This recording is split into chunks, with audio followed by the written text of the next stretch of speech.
ulti's going to pop off from Oracle. Hook back in from Andros. Going to be charging up that epicenter. No one's getting out of here. That's 3 going down. Disruptor, he was dewarding. Look at the damage. Oracle buys back, sweet as honey, says the big boy bear, and they are going to just crush your high ground from this. What a massive fight.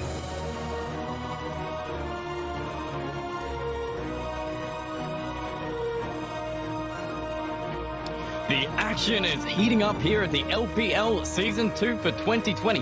Day 1 of Week 4 took your breath away, and Day 2 doesn't look like it's going to be giving it back. And running you through the action today, it's still GTH and WanderingBard, but what a Day 1. I would say it's one of the best series of the season so far.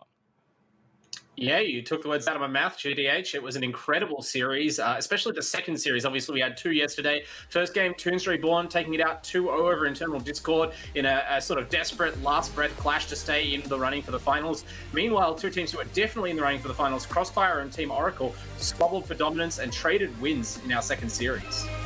That's right, and the leaderboard is looking a bit fierce now. It was a little bit clearer in the early weeks, but now we're getting into the messy part of the season where these teams are really just playing for dominance here. Need Uprising, they're still up the top there, but Oracle AU following suit, and FFYV2, who are playing today, they're looking to stay in that top position. Yeah, absolutely. After Crossfire managed to make that huge upset over Oracle, it's match 1 of Series 2. You should really go back and watch the VOD if you didn't see it last night. But FFYV2 now have the chance to go 2-0 tonight and lead the entire competition outright. That's right. They're going up against AG, and a team that's been improving week on week, just getting better and better, and now they're facing a pretty amazing team itself. But if we're looking for a team that may be able to take a couple games of a crazy amount, AGN would be the team. Yeah, it's quite possible. They've proven their upset potential in previous weeks, taking games off Need Uprising, and then last season, of course, fantastically keeping Crossfire out of the finals. So they have the potential, even though they were on the bottom of that ladder graphic, that does not incorporate this week's games. They're definitely a team that's in the mix, right there in the middle of the pack with the other Crossfires and Oracle teams. So AGN, don't underestimate Farnsworth or Booty Loot. I think those two are the heroes to watch for this team. If we're speaking about one hell of a debut this season, FFYV2 have just proven it. Even when they were missing YGod last week, it didn't slow them down at all. F18, Kess, Master Y, Hunter, they know how to win a game, and they're looking pretty strong. I'm expecting big things tonight. Yeah, absolutely. I mean, how could you not, GTH? Like you said, YGod has been the dominant force for them in the first week of games that we watched from FFYV2, but then last week, he wasn't there at all, and they still dominated with a stand-in. So it seems like no weaknesses in this team, at least not that we've seen so far. No, but every single time, every single week, you get more demos to watch, more replays to review, and you can look for the openings, and maybe FFYV2, they've got one, and AGN have figured it out. Yeah, and one more thing to consider, of course, is that unlike last week's games and the week before that, this week is going to be played on the new patch. So, okay, you were strong and confident in the circumstances of the previous patch, FFYV2, but how good are you at adapting? How quickly have you picked up on the new strategies, learned to utilize the new items, and react to the map changes? There's a ton to go into when we really break down the matchup between these teams. That is right, and, all those normal hero metas that we saw. Oracle, they kind of came into the same situation in their series last time, as well as Toons Reborn, who was struggling through the early weeks, and now we got to the new meta, and Toons Reborn were completely different, completely dominant, and maybe this is when AGN completely shines. Yeah, absolutely. We can really break it down after the break, but first we want to go and send you across to our sponsors. So a little bit of a pre-game ad run, and then we'll come back and really analyze how this patch is going to affect such an important matchup for the competition.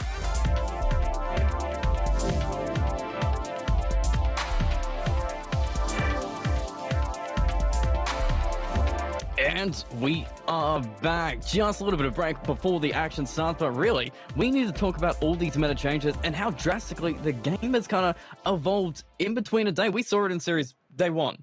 Those series completely changed how these teams wanted to play these games, and now we're coming in to Day 2, so the teams have had more time to adapt. What do you think is probably one of the strongest things they can really, take advantage of here?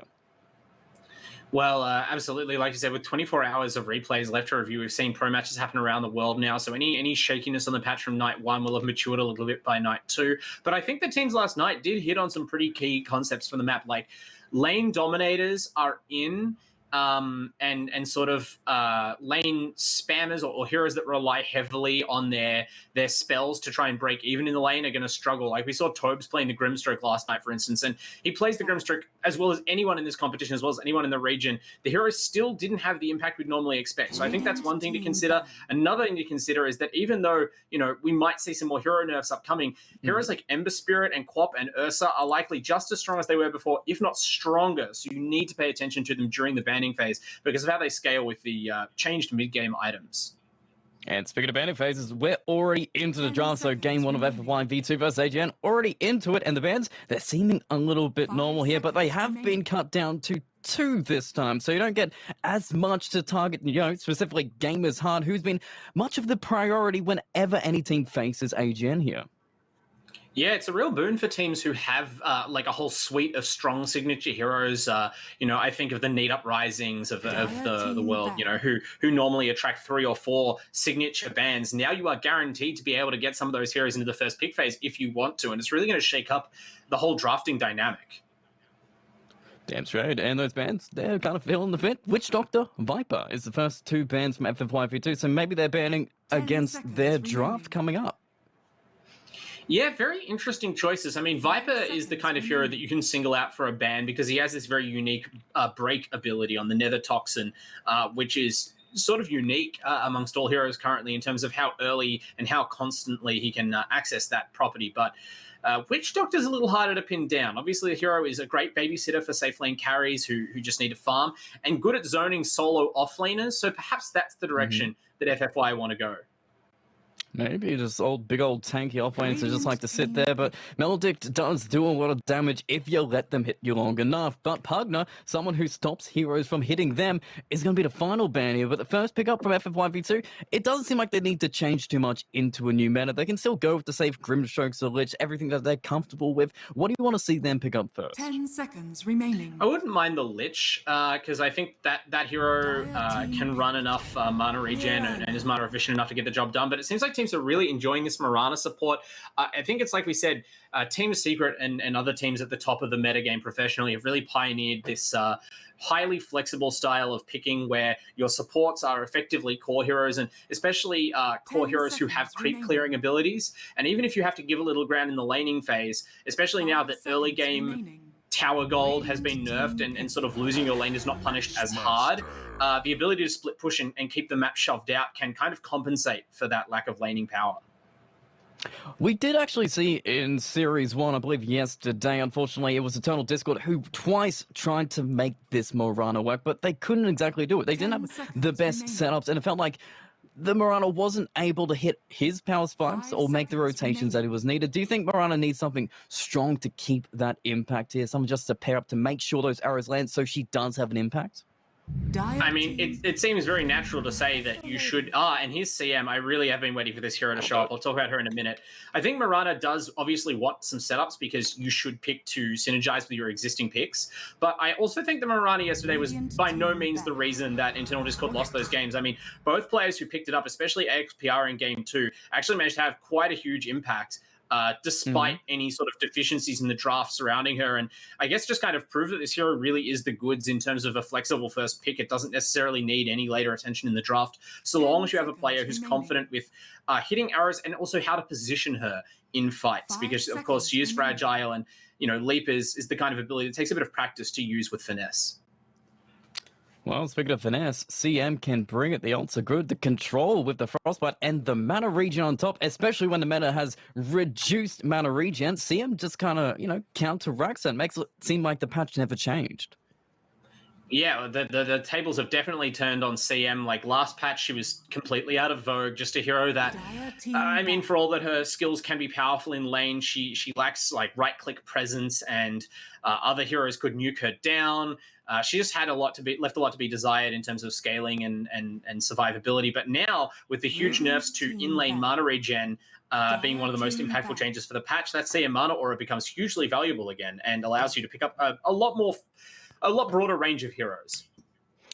Well, we'll be talking a lot about FFYV2, but AGN, they've got a pretty solid offlane. They've got the Beastmaster, who has been proven to be still that dominant pushing force, even without a Necronomicon. And even with the Necronomicon, he doesn't need to push with creeps. He can just push with the kills. And Rubik is a fantastic setup. So that's a really good opening from AGN just first up.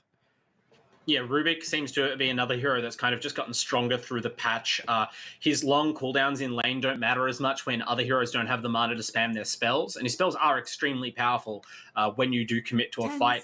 Plus, of course, the scaling and outplay potential on this support hero dwarfs that of most others. So if you back yourself, or if you want a really high impact support position player, this is a great choice. And also sort of soft bans or soft counters, a lot of other picks that people might want to go for, like Bane or Enigma. Beastmaster, as you mentioned, the Necronomicon nerf, it's important to note, it's more subtle. It's similar to the mana regen nerf or the laning nerf. You know, it's not just, well, laning's easy now, and it's also not just that Necronomicon is bad. It's that Necronomicon isn't a farming item anymore, and it's a tower pushing item and a fighting item primarily. But a lot of the heroes who traditionally buy it, like Beastmaster, do use it to fight. So the kill potential on this hero at like 12 minutes with Raw and Necro 1 is sky high. Well, we'll find out how the kill potential going, because we do have the third pick coming out from AGN. The bands, they seem a little bit flexible. We've taken away Game of Sun's Phoenix again. The man is never going to play Phoenix in this season because it just seems to be banned constantly if you don't take it first on up. But the other bands, they're basically being cool. We've taken out the Spec, we've taken out the Terrorblade, we've taken out the PL. But what is left? If we're isolating the carries here, is there anything that's really favorable that you see? Is Lycan still as strong as he used to be? I think Lycan is one of the heroes that suffers the most from the changes to laning. He might have more trouble regening through the laning phase now that there's a nerf to couriers bringing regen out. His tower kills early on don't matter as much. He can't just buy Necro 1 and use it to massively accelerate his farm. Help of the Dominator got nerfed as well. Just a lot of things related to Lycan got changed, even though we haven't actually seen hero changes yet. But you can still grab other pushing heroes. I think that's maybe why AGN have banned the Pugna. Like, they're aware that pushing and establishing map control as a result of that push can still be really powerful. One of the other big changes, of course, you can no longer steal your opponent's outpost until you've destroyed at least one tier 2 tower. So there is a sort of a different sort of reward for getting the early push on, and you can really take map control away from your opponent without them having to recourse to, say, take over your jungle. And speaking of someone who likes to get some kills and may potentially take over jungle, Weaver getting picked up from AGN. It's something that we actually saw picked up by Crossfire here, but that was a final answer, a 5th pick for Crossfire. And this is the 3rd pick for AGN. 10 seconds. Yeah, but honestly, looking at the draft that Crossfire ended up with last night, I'm not going to criticize what they did, because, of course, that was the game that they played out of their minds and were able to win eventually over Oracle. But I think that Weaver could easily have been the 3rd pick in the draft. Like, if you are picking Weaver Alchemist here, you want to sandbag that Alchemist. That's the hero that got countered in the Crossfire game and made them have to pull out all the stops. Whereas this Weaver, okay, the hero can be hurt in lane, but you can play it very flexibly. It could even be a support. And especially if you are only playing it as a secondary core and sort of buying those utility items, then you don't mind so much if it has a harder laning matchup. Well, speaking of heroes that either have a really hard laning matchup or completely dominate their matchup, Timbersaw being picked up from FFYV2, and it seems like a pretty good Timbersaw game. I don't think Weaver can really kick out the Timbersaw if he just gets that good old presence and a fantastic start.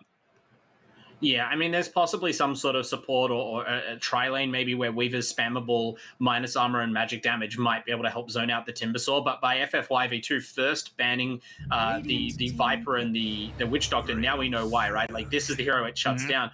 And AGN go back to the Grimstroke, so people not being discouraged from this pickup. It is a great combo with Rubik, but yeah, this hero combo, I think, is the key. Weaver and Grimstroke together. That's what we saw Crossfire run, and that's what AGN are going with here. The Storm Spirit. I've heard some talk about the Storm Spirit since they took out the mana reduction cost, I believe, on the Storm. People don't know whether he's a good hero in this meta or not. How are you feeling about Storm Spirit?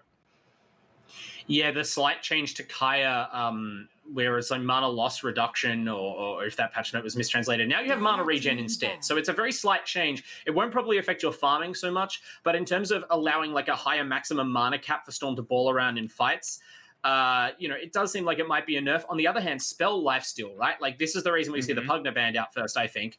Now you can just buy spell lifesteal on a relatively inexpensive core item instead of having to buy a whole Octarine, and that could actually prove so key for a hero like Storm Spirit who wants to carry, but does do a predominant amount of spell damage through the mid-game. I'm interested to see whether that and the Kaya changes, which amp up spell lifesteal, could provide a different build path. But I just want to note that FF5e2 did not ban the Alchemist, which is still absolutely on the table. When you look at the room that AGN have in their lineup, they could definitely play that hero, and it could really arguably be what they're shooting for. So FF5e2, kind of tempting fate. Yeah, taking a note out of Crossfire's book. In fact, they're going to be in the Ember Spirit, just bait out those heroes that have that early tempo, early gank, and hell, if we saw that game before, it was really just lose yourselves. Ember Spirit that was making the space for their team. But what has FF5e2 got? If they're considering the fact that AGN could go the Alchemist, what do you want to see in response? They do have the Timber Saw already. What pushes them over the top here? Well, the fact that they banned the Viper almost makes me feel like they might be planning on running this Timbersaw mid. I mean, Viper could be safe lane Viper to counter it, but they do have the window to do that if they think the lane's better. I would like a third mobile core, right? Like, they're clearly on this plan of having 4 mobile creep clearing heroes and a CM to fuel the mana, and then they're just going to play that map control game if they don't win their lanes hard enough to, prompt aggression. So maybe like a Puck. We've seen Puck succeed in all positions dramatically, and it does help lock down the Weaver, but they go for the Void. Different sort of lockdown. Yeah, Weaver can't get out of a Chronosphere, but it's all about the damage you put into it. And I guess you've got the freezing field from the CM, but the burst damage, is it going to be enough from the other heroes there? I do feel like they have a bit of a damage problem, right? Like, Storm Spirit's damage early game, unless he really balls out of the lane, is not that terrific. Timbersaw has quite good damage. You can't really knock his damage, but it will fall off later on in terms of at least how much it's front-ended. And Mirana is very item-dependent. Shadow Fiend could punish that lack of damage, I guess, just with sheer magical nukes. We've seen this hero decimate Timbersaw. Probably not in the laning phase, although Corrosive has picked it up. Oh, hello. We're changing it up, it seems. Yeah, TCG on the Weaver as a no game is hard, Dire Straits, Rubik Booty. Huh. Well, seeing Corrosive playing a different role than what we know him to play. The man's mainly a support, but maybe he has other skills that are yet untapped. But who do you think's going to take game 1 here? Well, the different roles made me hesitate for a second, and FF5e2 are very hard to predict against, but I do like this AGN lineup. I think their draft is really solid, and FF5e2, they have obviously the chance to win the game, especially if their lanes go well. This is kind of what we saw in game 2, where Oracle really just tightened up and never let Crossfire's lineup do what it wanted to do. But if AGN can go even in the lanes or even win a couple, they are very well positioned, I think. Well, that is some good news there, but it's an uphill battle if we're seeing FF5e2. They don't leave you too many opportunities to take away those victories, so AGN, they've really got to scratch at the walls to get any chance here, and those heroes, they are pretty snowbally, they're pretty fighty, so there's going to be action at least on AGN's part. Yeah, of course, AGN, they're going to really look to this Beastmaster, of course, who's the one who's responsible for making a kill threat on the more mobile cores of FF5e2. So I think that's the lane that they really need to focus on. And even if it costs, say, the Weaver some farm, if you have to pull the support out of his lane early, consider doing that. Don't let this Beastmaster fall behind, because you really need that ganking potential. The Shadow Fiend can catch up later. The Weaver can catch up or build different items. This is the hero that you need to engage. So a lot resting on the shoulders of Booty Luke. One more thing to point out, I guess, is that both teams appear to have a mid stand-in. We've got Chestnut returning for FF5e2. Still not 100% where WhyGod has gone or exactly what's happening with the player names. But, last week it didn't really matter so much, and hopefully AGN will also similarly be untroubled by the loss of their mid player for this week. Yeah, Farnsworth unfortunately missing for this week, but we'll see how Corrosive does in the mid lane. It's going to be a little bit of a test, because we don't know him exactly for mid play, but we do know him for making play. So that's going to be a big showing for him, but, well, we've got a little bit of downtime. We'd like to think... we're engaging? Whoa, okay, Action's very excited. For now, Corrosive was walking on the minimap within raising range of the Mirana, but doesn't want to commit the mana. Good spell discipline there, or has a different thing skilled. And yeah, it's interesting, as you said, that Corrosive's not an experienced mid laner, but they go for the Shadow Fiend pick, right? Like, that's not a Viper or a Zeus or like a safe, I don't really play mid, but here's this mechanically straightforward hero. They picked Shadow Fiend for the show-off hero. Yeah, He was like, okay, DK, Necro, the Matumba Man style mid pick. He just sits there, hit creeps, gives you a bit of regen, but they're going to be at least splitting the gold between him and the bounty, so it's a nice little even start, nothing really going crazy. But while we've got a little bit of downtime in before these landing stage really get to, the action part, we'd like to thank one of our sponsors here for sponsoring this season of LPL, WD Black, who was actually sponsoring us last season, has continued to sponsor us this season, and makes fantastic hard drives that you can save each and every single game that you ever want. You never have to choose anymore. You can save them all and play them whenever you want, and we thank them for their sponsorship for this season. Absolutely. So now we see battle joined on the bottom lane. Dire Straits and Booty Loot. This Beastmaster Rubik lane is beastly, and that's not a pun. This, you see immediately the Fade bot coming out. It's just impossible to trade. Like, CM would already struggle with this, right? There seems to have been a disconnect. I was about to say, he's facing the tree, not moving. That was a very weird positioning from Booty Loot, and I'm glad I didn't have to try and come up with a reason why it was good, because clearly disconnected, and that's unfortunate because you could already see how much damage is being put on the CM from the Rubik alone, right? Like, this trade is brutal, and imagine if the Beastmaster was hitting as well. Oh, he's just doing his own thing right now. But the bright side is, it's not costing him. They didn't get any, sneaky shots in the back, so he has full HP when we reconnect, so no real problem so far. But that early pressure, it's very important. If you miss a couple creeps in the first wave, it kind of does snowball from there, and I don't think AGN want to give FFYV2 any, good starts in their lanes. Oh, no. I mean, obviously not, right? Like, we mentioned that it's kind of dependent on them winning the laning phase, or at least sort of breaking even. They don't need to crush the lanes, but, AGN, they do kind of want to have an advantage coming out because they want to take the aggression in the mid game. And they have heroes like Shadow Fiend and Weaver and Rubik, where these heroes, if they don't reach a certain threshold of levels and items, their positioning in team fights is so much harder, right? Like, think about playing a Rubik. You love for your team to be running into the jungle, finding targets for you. Then you're in a safe spot at the back of the fight. You can pick off heroes with spell, or get the spell stolen while they're stunned. Whereas if the enemy team are running at you, if you don't have your level 6 up yet, if you're not in position, it's so much harder to get value out of the heroes. So important that they seize the momentum early on. Oh, yeah, and it's a very momentum-heavy draft. You've got a Shadow Fiend, you've got a Weaver. These guys aren't going to be farming... Well, I mean, Shadow Fiend's going to farm creeps, but he's going to hit that 20-minute time, and he's going to become a big beast, and then when he shows up, he wants to do some damage, take your towers, and take some team fights. So AGN are really just looking to start that snowball, but FFYV2, they kind of have some good heroes to stop it. I mean, they've got a Timber Saw. The man just literally sits in front of your towers, cuts the creeps, and doesn't die. Yeah, I would think that, but that's where this Shadow Fiend in particular kicks in, right? Like, we've seen, I think it was in our first series yesterday, we saw Shadow Fiend go massive, huge with the new items that are available, especially the Blitz Knuckle, the new half a Hyperstone 1,000 gold basic item that grants attack speed. Synergizes very nicely with this very high damage hero early on, and just accelerated the Shadow Fiend's farm to a very high level that let him take over the game immediately out of laning phase. If he has that kind of start, the magic damage from the razors is just going to blow the Timbersaw apart before he can kind of reach his peak of tankiness, and that's something FFY have to look out for. And they are looking out for the Timbersaw. They are keeping him back. Man's level 1. He actually went passive first. He can't cut the creeps. He can't use the Whirling Death. And I guess Whirling Death isn't a big deal against a Weaver and a Grimstroke. These guys aren't exactly going to be running on top of you or the creep wave. Yeah, I mean, it seems pretty common and common sense to me that you take that reactive armor level 1. If you don't have kill potential in the lane, and God knows the Timbersaw is not going to run down and kill the Weaver, barring something magical happening, you may as well get the reactive armor just to play the lane longer and pick up farm, because that's what he wants to do here. He's just soaking up value from the lane. As we go into another quick pause there. And I think interesting, obviously, we mentioned that FFY are playing with a stand-in potentially, but Chestnut also not in the same position as last week, switching it up to the off lane to dodge that Shadow Fiend matchup. That just shows how brutal it is for Timbersaw. Oh, yeah. It's always good to have stand-in players that are flexible, because you don't know exactly what position they're going to be standing in for. So that's really fantastic to have.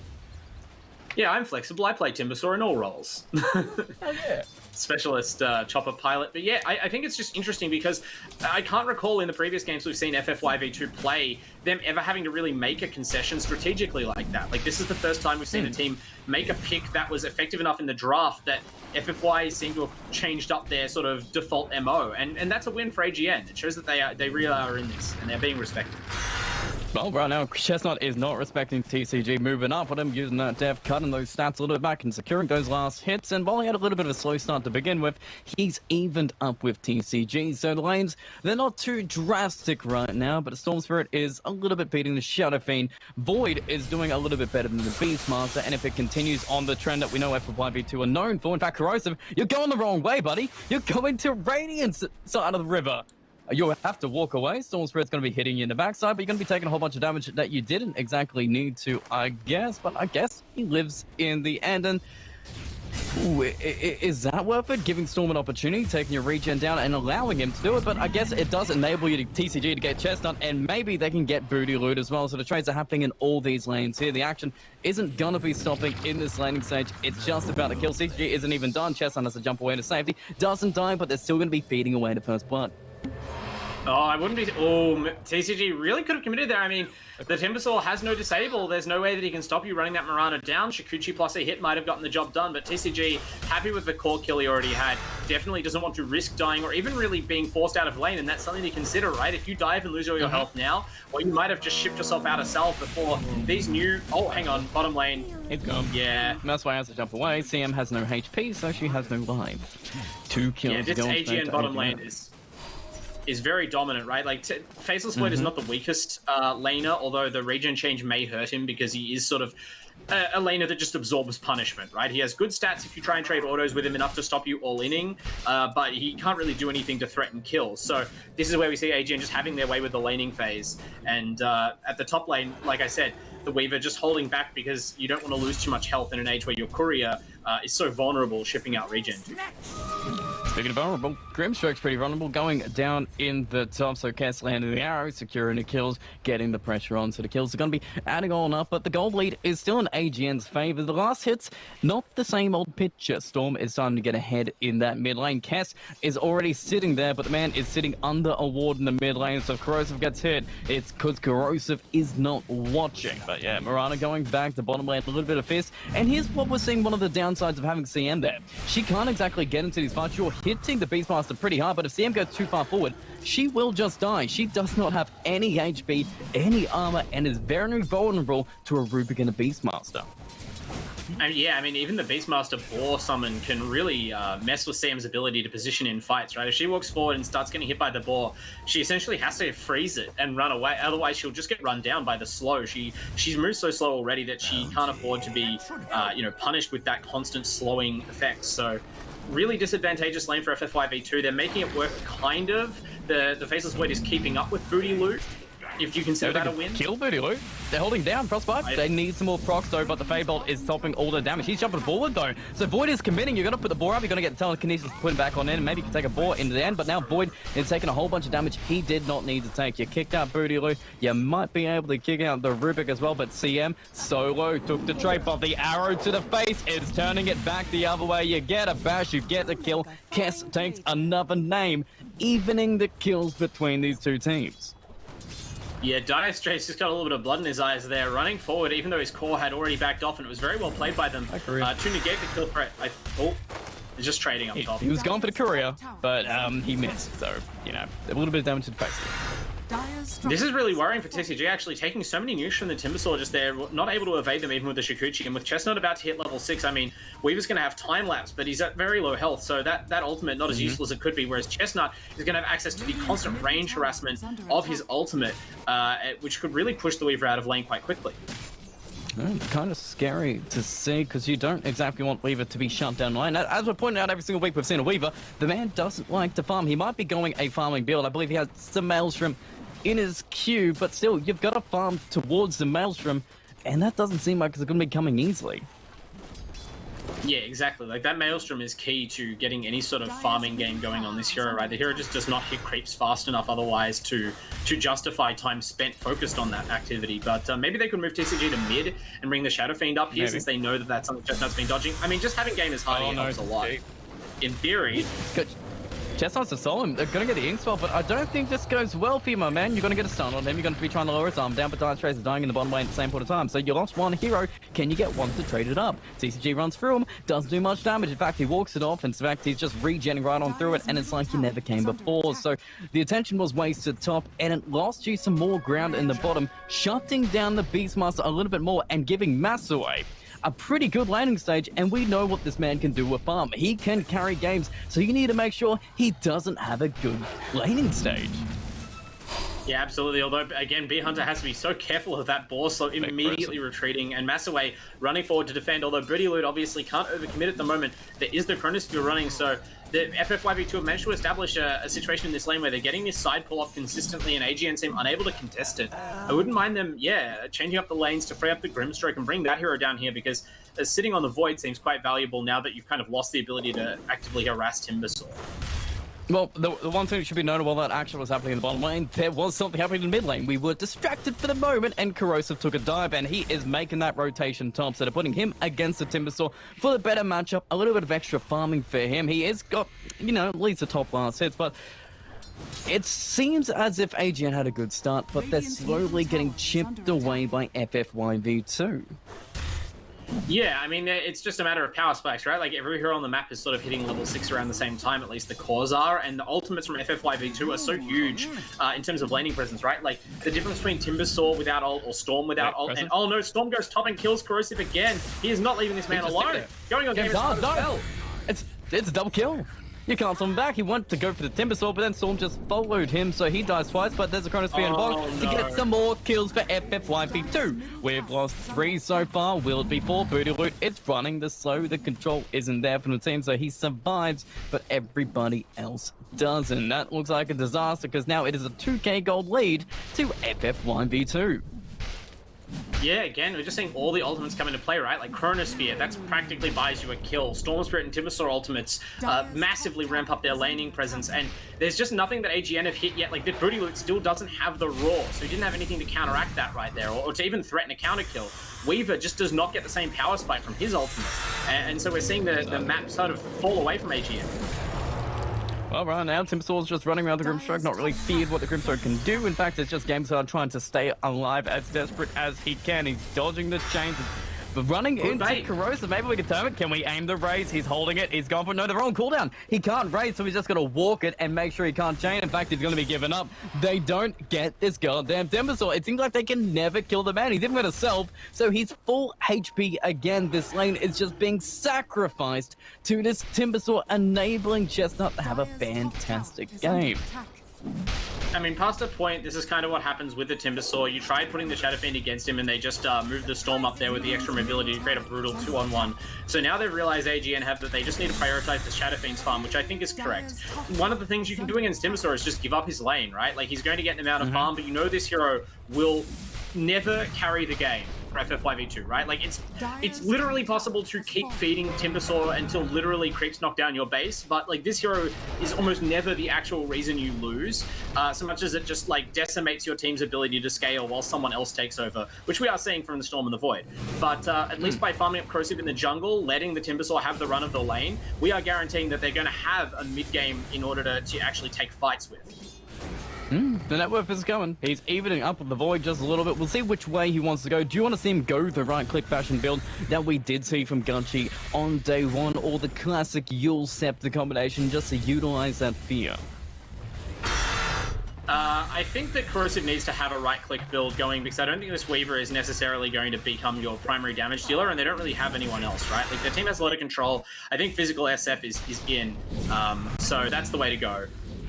That's first one way. Nice little stolen time walk, gets away to safety, keeps the attention, so the 3-man rotation in the bottom lane doesn't earn him a thing. And one hero that we haven't been seeing much of right now is the Weaver. He's been farming, he's been mid, as we pointed out, just trying to get that, a little bit of farm together, a little bit of items together, but the Chronosphere bottom is enabling in the end. Dire Straits with the arrow perfectly timed, but using the Chrono just on the Rubik will get him a little bit extra gold. Got to cast, the man has just been getting kill after kill on this Morana, and it does open the tier 1 tower, but actually top, we're gonna get the Timber. Chestnut went a little bit too deep, and he forgot about the Requiem, and Corrosive sent him home. So AGN not leaving empty-handed here, but they might not have a tier 1 tower on the bottom to call home anymore.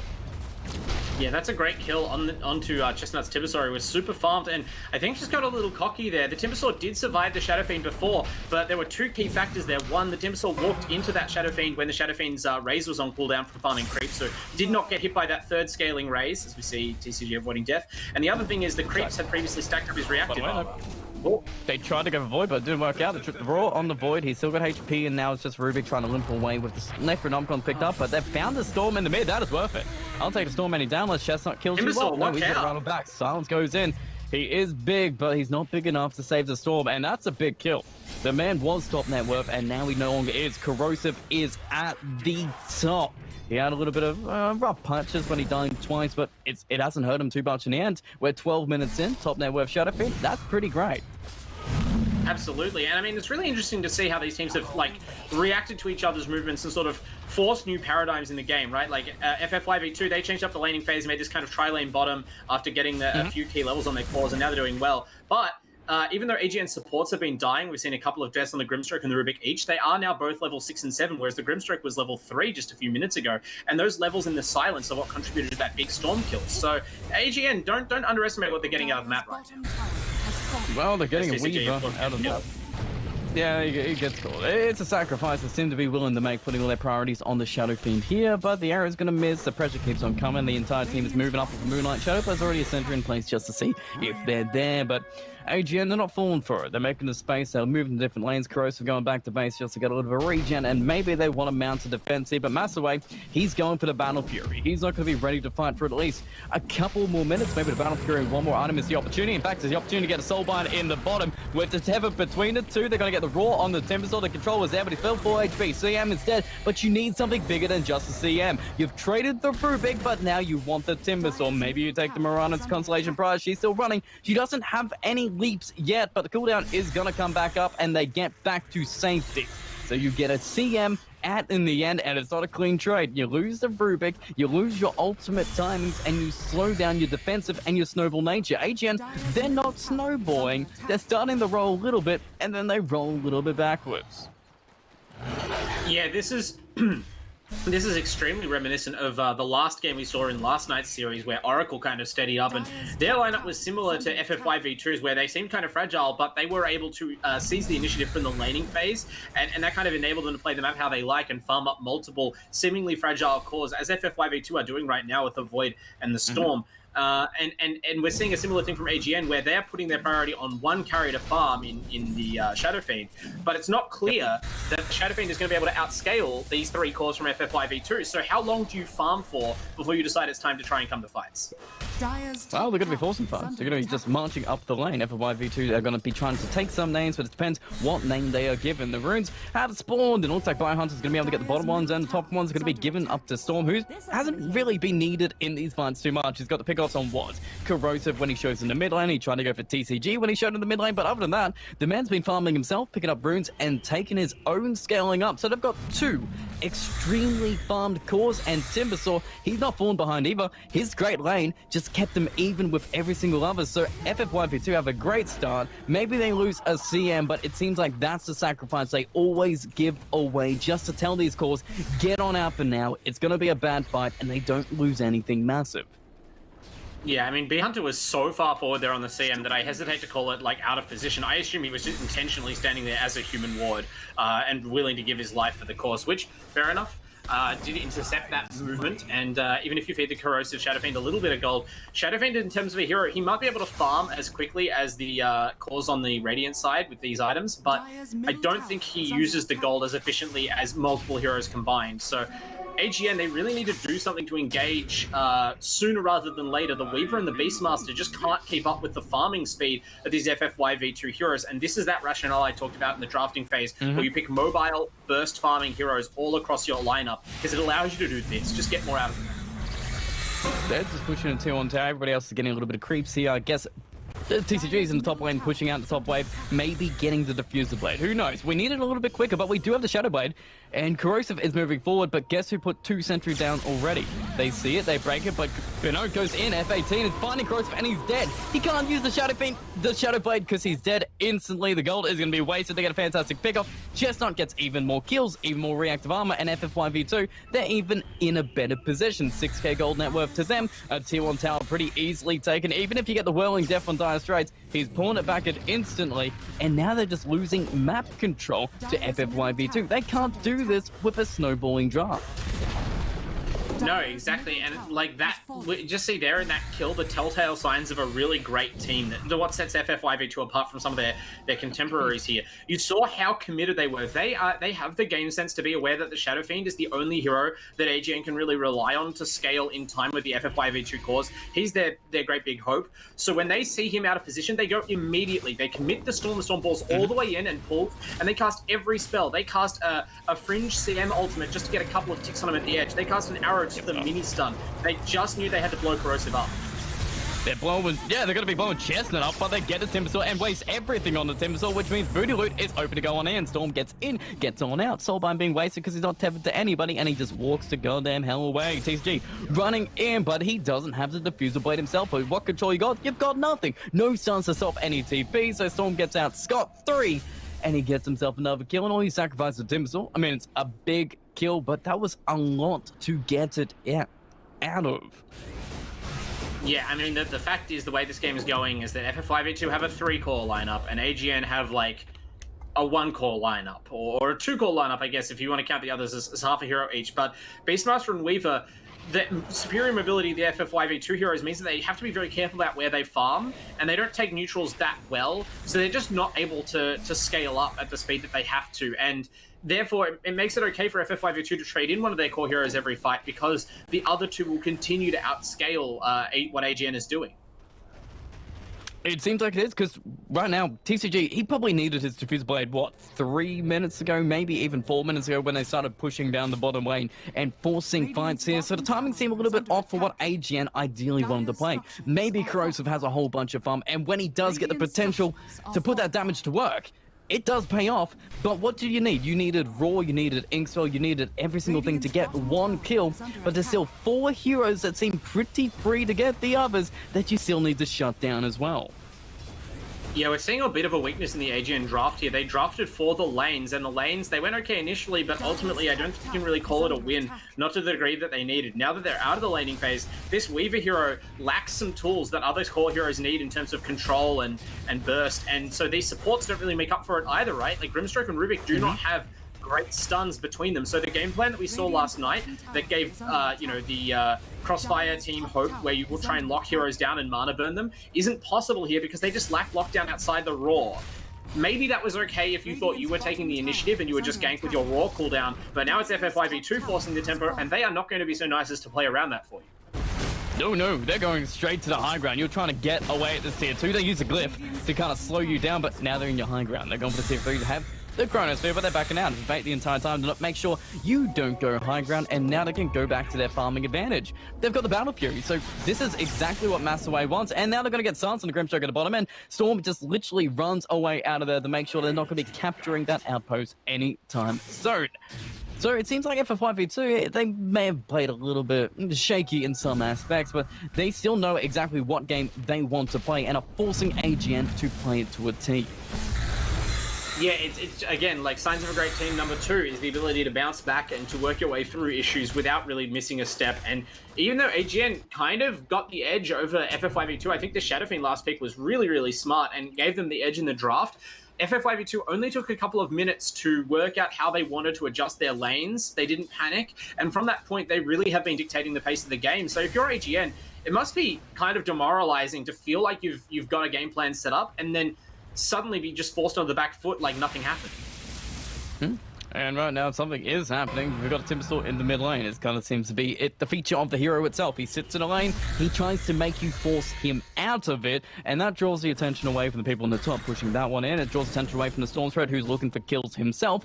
And while they're in the background, they still have the supports ready to set on up and a Chronosphere ready to land. So everybody moving on in, Timbersaw moving on up. They're going to be trying to kill him again, but he's just storming forward, not scared of a thing. Chronosphere can be used. He's holding it for now. There's only, what, the offlane and support. You want something bigger. You want Corrosive Shadow Fiend, but they will take the Beastmaster if you're gonna give it to him. In fact, they might take two. No! Time Walk is stolen by Dire Straits, and he gets back to his face. Budget House, they're probably not going to be feeling too comfortable either. Maybe a push to tier 3, get a little bit of pressure on this bottom lane here, but still, it's FF1v2's game. They're 15-7. They've got the 7k gold lead. They've got the control. They've got the potential to do Roche whenever they want, and that farm is going to keep accelerating. Both Timber and Void on top net worth, and Storm is coming back up.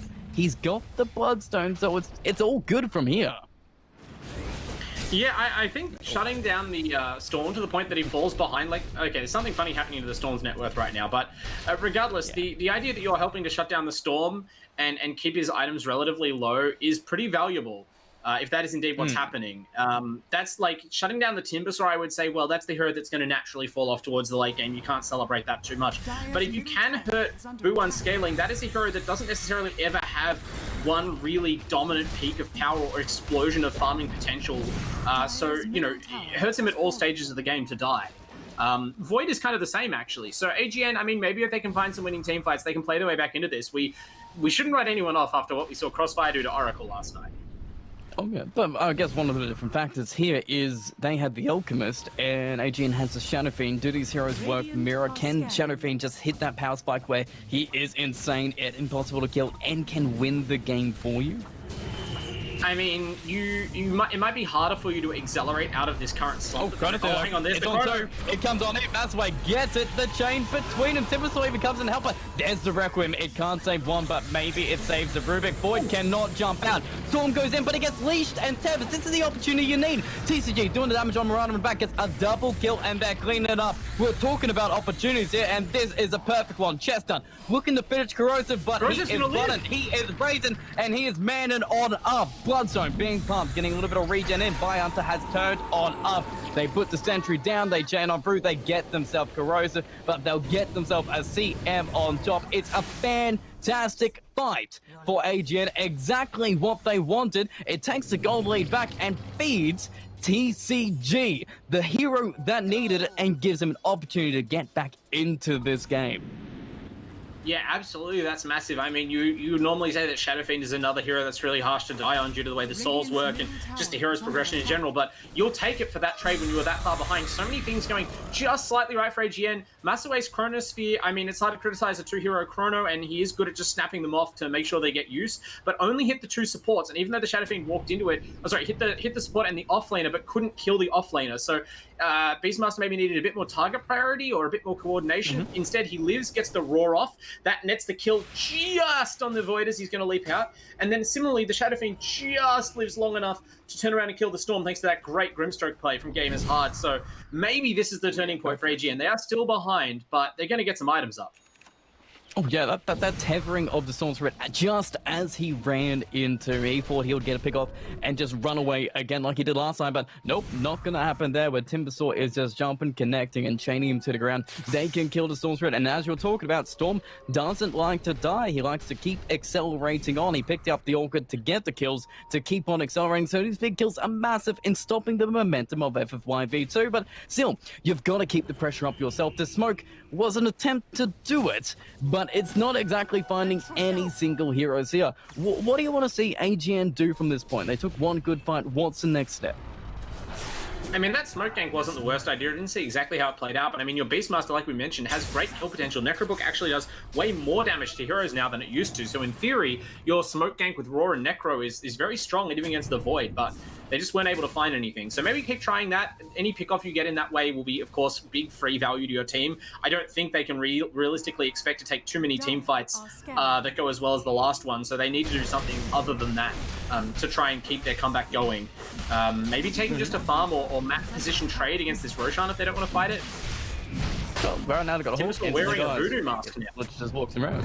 Yeah, nice little regen. Maybe he's going the Octarine Core, which is a nice little build for him to go for, but he'll be standing as a big defense bodyguard that keeps anybody from entering the Irish pit while they try and finish on the Storm and the Void. In fact, the Void does jump out, goes to farming, because I think they know Corrosive's in the area, because he's farming a few jungle camps, taking away your Corrosive, and now they've got to commit for it. The Moonlight Shadow is going to be there, but this isn't an opening that AGN want to take. They're going to give them the Aegis, let them have their thing, and maybe their defense is towers, maybe their defense is high ground. They're still playing safe because they know just how unwired this is. Maybe they did have a good fight, but it doesn't mean that they're winning. It doesn't mean that they can force it too hard just in case they lose what little advantage they got. No, I think it's completely right of AGN not to contest that Aegis, because honestly, I don't think this is a high impact Aegis for FFYV2, right? Like, I mean, every Aegis is quite... Oh, Dire Straits, is he disconnected here? No, okay, he's fine. We just had so many issues tonight, but basically, Massaway, if you look at the build, it's very greedy from the Void. Not going BKB, not going any sort of item that indicates he feels like he's pressured to have game-ending capabilities right now. He's just building items that all accelerate his farm more and more and more as the game goes on. So they are playing for the late game. They're playing for the Rubik too. They find him. He's trying to farm in the mid lane, and he's going to be feeding them a kill. Left for 1v2, looking for the pick up for an opportunity to go mid, but they do have a buyback on the Rubik just in case they do. So everybody is avoiding keeping these waves pushed out. Corrosive is farming like an insane man to make sure that he still has a presence as a shadowy man. He still needs that advantage because Shadow Fiend does like to have a gold advantage when he fights, and it doesn't seem like it's enough here. Do you feel comfortable with the situation they're in? They have a BKB on Weaver. I don't believe Shadow Fiend has a BKB himself, but they do have damage. I mean, make no doubt about it. They are losing AGN right now. They're in a weaker position, right? So they can't be happy about it. But I think you are not hopeless about it. Shadow Fiend does scale. He does just become a late game carry. It's not a hero like Alchemist or, it's not like Animage, right? Like, yes, you plan to be ahead, but the hero does eventually become strong regardless. You just build your items, you will be contributing in the fight. It's not something that just falls behind and becomes useless. So Corrosive does slip away.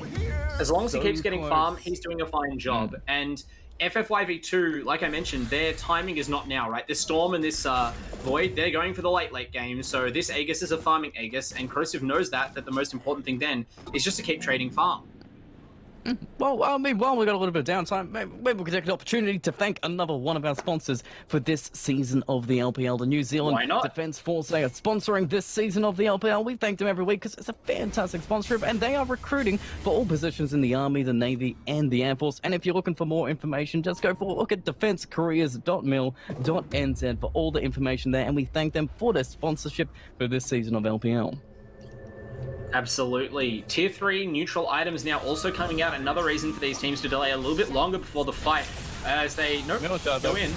They found Grimstroke, each pick up, but can they find Corrosive? That's the big question they've got. Chronosphere on the backside, get some TCG on top. Man, that's a nice Requiem, but you've been isolated yourself, so the entire team just collapses onto you. You don't get any kills in return. You're trading 3. And if they're looking for opportunities, that's a big one if I say it, because TCG does not have buyback. I mean, part of that was FFY's mobility advantage coming into play, the fact that they were able to collapse that team fight onto the cores they wanted so quickly. But another part of that is just really decisive and kind of intuitive game sense by their whole team, right? They had 5 heroes tightly clustered together moving before there was even really a visible opening. There's no ward there. If I was AGN, I'd be like, man, they must have a ward in our jungle. But they don't. They just moved there, they saw the Weaver and the Shadow Fiend, and they just anticipated, we can take this. They blink in, or they rush in with the Moonlight Shadow to make it a little bit less clear what's going on, kill the 2 cores immediately. That's a game breaker. Oh yeah, it seems like it's AGN's responsibility to not break here. They're going to get the respawns at least maybe onto Weaver. Shadow Fiend is still 10 seconds extra away, but your CF3 tower is good for now. You're going to get the Glyph. The Storm Spirit is in awful position. He's starting to pick that up. Maybe this is an opportunity. You're holding your roll. You're going to keep the silence and maybe just move on back because Void jumps in, but the man doesn't have Chronosphere, and you pop the Aegis. This is an opportunity if you want it. No Chronosphere. The Storm just trying to buy time to throw on the backside. They're getting all the damage, but they need the pressure on up. Dire Straits moving in. They've got 4 heroes, but they cannot kill him. They don't have enough disable between them, and everybody gets out. But the bright note here is you saved your racks, you saved your tier 3. Maybe Corrosive can find himself a Void who's being really greedy. Okay, so arms coming out, the Mindbreaker is going to work, but no, he just jumps to the lower ground. He's all good to go. Kess is just hiding in between trees, just so Trash Rides can't see him. Okay, he did see him. Maybe he can go for it, but where's his reinforcements? Yule Scepter, Telekinesis. He needs more reinforcements to come. The axes are flying, the roar's being used. They've got TCG of the Inkswell, but it's just off the mark. But with your Diffuser Blade, with your Silence, you will get one hero as a trade. Marana doesn't have a bye-bye. It is an opening and a pretty good defense here, but still, maybe you just want to farm because there's still a 15k gold lead that you're fighting up against.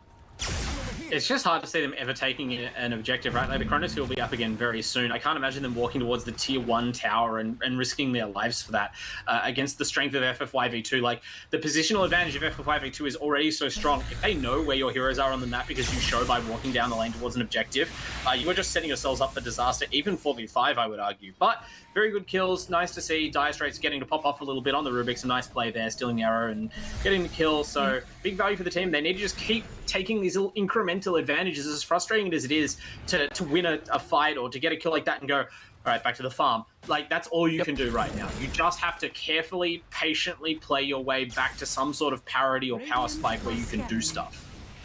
And it seems to be FF5 V2's fashion here is to play super aggressive, and that is one opportunity that you can actually take advantage of when they go to high ground. The Storm Spirit, like that, he dived the backlines, and then Grimstroke was just waiting for the silence. They may have not got the kill, but they definitely got the Aegis, and that is something you can exploit against FF5 V2. Well, that was one of the biggest mistakes we've seen FF5 make in any of their games in this season so far, which, I mean, is sort of a compliment to them because, like you said, Storm didn't even die. But that whole overcommitment where their team got, oh, hang on, their positioning for Chronosphere, it finds Corrosive! The one hero you need to save. You've got the Inkswell, you've got the chain, you might be able to get the kill on Storm here. The telekinesis is working, you need some more damage, but Corrosive on the lower ground, he gets it! He's gone! They're charging on forward, Chestnut cutting between three, they've still got the Void doing the damage, he can jump on up, and he starts to take Danik up on TCG, but they're manning up, the big APs are still going, Void is gone, the fight is good, they've lost two heroes to the buyback from Storm coming forward, but that's what you want, but you can't kill the Timber Sword. TCG is running Corrosive, TCG still alive, but they just need to get on out of here. The great escape on the Weaver, in fact, he goes right back on in, the time lapse behind them, the bane in the world, the TP out, can the man make it? Oh, you've got the buyback on Storm in the Void here, but wow, they really can't even chip away at that Timber Sword. Aegean, I mean, I'm not going to over-celebrate, right? But they won that fight, I would argue. The Storm fought back for kind of like nothing. They get a tier 2 here. They're not going to get the tier 3. And they couldn't even kill the Weaver. The timing on that Weaver escape, he pressed Shikuchi, like, between getting balled on and, like, before the Orchid landed, like, the narrowest possible window. So, you know, big credit to TCG for sneaking his way out of that. And they did get big kills in that fight. I will never doubt this Grimstroke pick again. I'm sorry for criticizing it. It is winning the game right now, handily. Oh, yeah. Just tempering that Storm down. We saw it. It's the opportunity you need. And Storm literally can't do anything. He doesn't have a BKB, so he's literally just standing there into the meat grinder that is Corrosive. You can put him on the lower ground, but he won't get any missed chances as he destroys the Storm. And these kills are big to just make sure Corrosive gets the farm because he's getting a Daedalus. The damage is adding up. This Shadow Fiend is scaling pretty hard. Yeah, we saw the Faceless Void, who's quite farmed, but even with the Mask Man has kept him alive for a little bit in the fight. He wasn't dominating like you'd hope him to be. I mean, the Void will just get scarier and scarier as time goes on, but it's not clear-cut who will win, which, considering the 15k goal lead on the side of FF5v2, is kind of telling. CM being picked up, being put down, and it is just a CM, so she tries to go step the TP out. It ain't gonna happen. You've got the Razors, you've got TCG, and you've got yourself a kill. So charging on forward, looking for more. Nice little arrow from Kess. Does land square onto TCG, but the towers, that's gonna be their target here. Necronomicons, Boars, Creeps, TCG, and even Corrosive makes these towers pretty easy to take unless you use a glyph to slow it up. And just in time for the Rose means AGN, they can back on up, get a little bit of a gold advantage themselves, but Chestnut, he's getting even bigger himself. This man's had a fantastic game. He's got an Octarine, he's got a Bloodstone, a Pipe, and now he's going to have a Shiva's Guard to become even more unkillable than he already was. I mean, it's good, and Chestnut has definitely played a great game. There's absolutely no flies on him, but it's the nature of this Timbersaw hero, right? Like, that team fight, the last couple of team fights we've seen are typical Timbersaw fights, where the Timbersaw gets a couple of kills, maybe even kills a core, but the rest of the cores on the Timbersaw's team die, and the Timbersaw can't push. If that keeps happening for a long enough time, you lose the game because your cores die every fight. The enemy team are getting more out of it than you, and the Timsaw is very close to just hitting a ceiling already. Like, what item does he buy next, right? Boots 2, Ag's Blessing. Yep. There's not much more to go. I like Boots 2. No, he's reaching the peak, and none of the heroes on AGN are seeming to reach their peaks right now. We've still got more right-click potential. Shadowfiend has both a wand and a bottle that you can replace with some fantastic items, but what items do you want to see out of him? Do you want to see the butterflies, the MKBs, maybe an Ag Scepter himself? He doesn't have a BKB yet, maybe transitions a little bit defensively. Where do you want to go? BKB is a tricky proposition this game because, of course, you're terrified of getting Chronosphere. Like, you're already the #1 Chronosphere target, arguably, and that will just make your BKB look silly. But at some point, you'll want to be able to respond to the Chronosphere by buying back and teleporting in, activating your BKB and fighting. So you definitely need to prioritize that as, like, if not your next item, the one after it. I think building a lot of damage is essential because you have to be able to blow up this Void, right, or this Timber Sword. They can only really kill these heroes during their limited silences and disables. So you need the massive burst damage coming out of Shadowfiend and Weaver as much as possible, and just hope that whoever survives the Chrono can kind of fight the way that their team needs them to and take out a core in return. Whoa, what'd I miss? Well, I guess we'll find on out. Storm still is in control of that mid lane. He has fallen off quite a bit. He's behind his G. He's behind Corrosive. Both of these have overtaken him, so his kills are really paying off here. Dice Race is getting an opportunity to maybe receive the Ags, but he has an Aether, he has Yules. The items are coming for AGN, and it's helping them with their defenses here. FFYV2 might be playing a little bit defensively here, or do you just need them to just make use of their aggression? They still have Chronosphere up. Should they just be constantly looking for fights with it? No, they should farm forever. Like, Okay. I'm not even joking that much. I mean, obviously you take your Chronosphere kill if you can get it, but oh, hang on. Chestnut, really not the go you want to go on. Nope. Not even a chance. Aaron back. Hey, Butterfly picked up. That's a nice little item there. But with the Yule Scepter on the Timber, they're just messing around. It's not even in time. That means you don't have a Yule Scepter, though. Okay, you have a Time Walk, though. Moonlight Shadow is coming out. But Central plays down. Economicon Crazy going to do it. And CM is going to be traded to the team. So everybody else may get out unless Timbersword goes all in, charging forward to try and get Dice Raids again, but the telekinesis is paying off, and in the backside, the big kill is happening. Corrosive gets caught out, destroyed, does have a buyback, could use it, but the Chronosphere finds TCG, the other hero you need to save. He does get the time loss when he gets pulled out of the Chronosphere, but he gets pulled right back on in and gets destroyed anyway. The man has a buyback. Beastmaster may have a buyback, but you're still losing 4 heroes. More map control, maybe even game is hard as well. Arrow just missed, making sure he can just survive, but that turned into a disaster. They were playing around with a Timber Sword, but the man cuts pretty hard, so you don't want to go against a tiger with claws. That's a real brain fade moment. I think AGN are going to go back and watch the replay and really just pause on that spot with their team sitting on the high ground there and just ask what they were doing.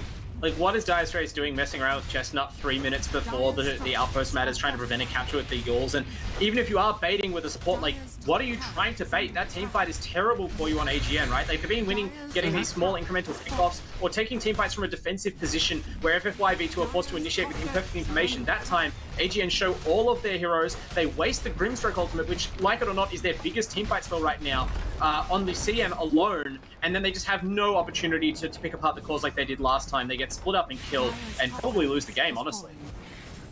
Well, there was Rax. That's not very good to say, but that Rax is completely open. Roche is also open if they want to take that as well, so all the advantages are coming to FFYV2. That fight turned out disastrously. What was a 15k gold lead towards them has become a 24k gold lead. The dust was popped then instead of the smoke, but at least they're going to be trying to contest it, and they're not giving up at this point, but it's too late. They can't defend the Roche. It's already going to be taken, and do they still commit? They're very deep here.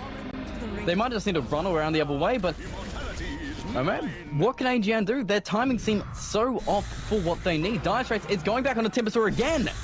He's picking him up, but the entire team is still behind him. I mean, Stormspread has gone the other way, maybe Void as well, maybe there's an opportunity, but it's still Timbersaw. You've lost yourself the Rubik to him, and he wanted to kill you. Voodoo Loot is trying to run away. He does want to use the Roar, but now he's not going to use the Roar at all because he starts from the Orc from Stormspread. Maybe you do have the Shackle this time, but can you get the kill when you have the Aegis on your side as well. The BKB to pop, the control was there, the silence on the storm. He's gone, but the Aegis will bring him back. Game the Silence being traded as well. Timbersaw is still full HP, and he was the initial target you wanted to go on. Now, we've got a Storm back, diving back and forth between. We're going to be losing Booty Loop finally, but Corrosive in the backside is going to be traded too. The kills are coming, TCG is dead. The game is just looking completely over at this point because you have one buyback, and now FFYV2 are in your base.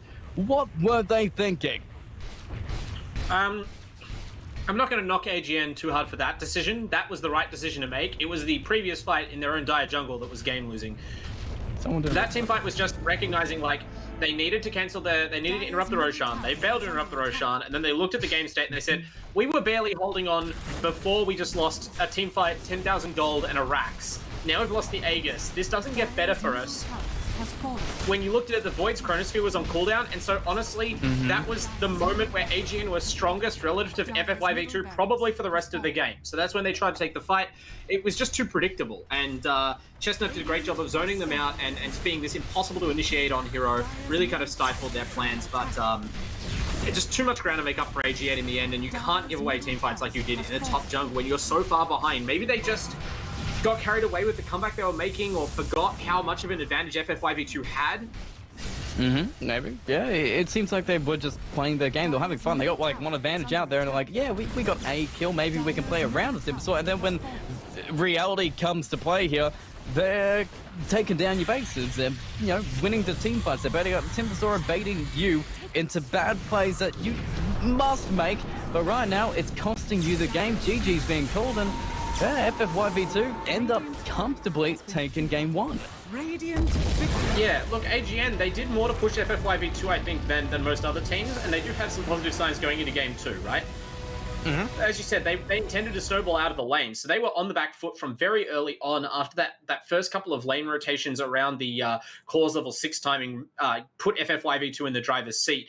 AGN did a great job to not crumble. They played from behind. They started to take the team fights. They took advantage of a few, you know, lucky edges that they got in those fights, and started to play their way back into the game to the point that I almost believed. But it is a very difficult tightrope to walk, and one mistake, as we saw, even when it's only a small one, can cost you everything. It does. It seems like AGN, they had a good game plan. They had an idea of how the drafts work. They had at least a strategy that worked out, but it wasn't a strategy that worked especially well against FFYV2. These guys are very good in the laning stage at winning their lanes, and if that is your strategy going into facing them, maybe you need to adjust that. Yeah, exactly. It's kind of like what we see against Oracle, which we noted last night. Against a lot of teams, they can just lean on their superior mechanics and the sheer power of their players on their signature heroes to get an edge in games almost without trying. And I think that maybe, you know, maybe even if AGN had Farnsworth in the mid as usual, that laning phase would have gone different. You know, that Shadow Fiend could definitely have come out of the lane with more of a lead, it seems like. But Corrosive did a great job anyway, and I think that maybe if they can pick, you know, even a slightly better draft, or just play a little bit more tight, they are in with a fighting chance, which is all you can ask for against the top team in the competition. That's right. They need an edge, and they've got a chance to bring it back because game 2 is coming up after a short break. So we're going to be back with the action, folks. Don't go anywhere. It's going to be a fantastic game.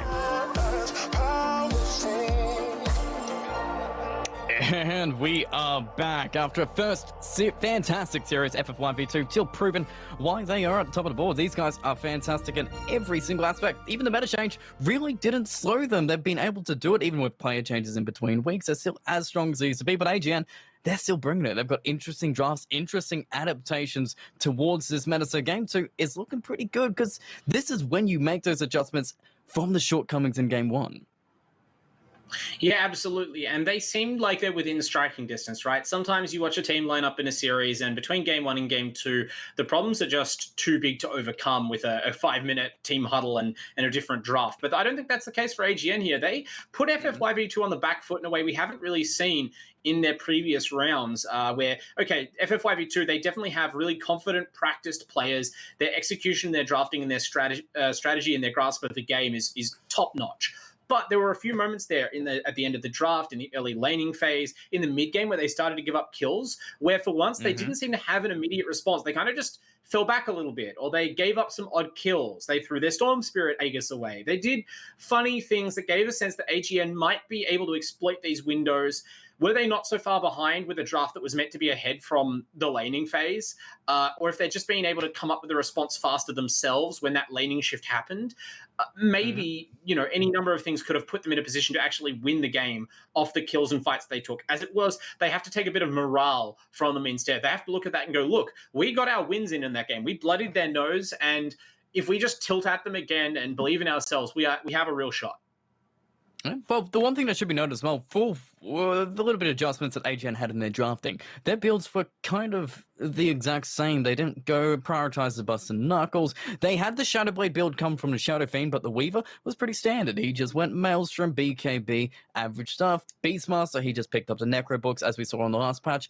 Do we need to utilize these new items, these new changes, and this new meta a little bit differently? Maybe picked more heroes that have been benefited from, say, the Bust Knuckles, or the changes to Battle Fury, or Shadowblade, or Silver Edge, all these goddamn changes Ice Roll keeps throwing at us.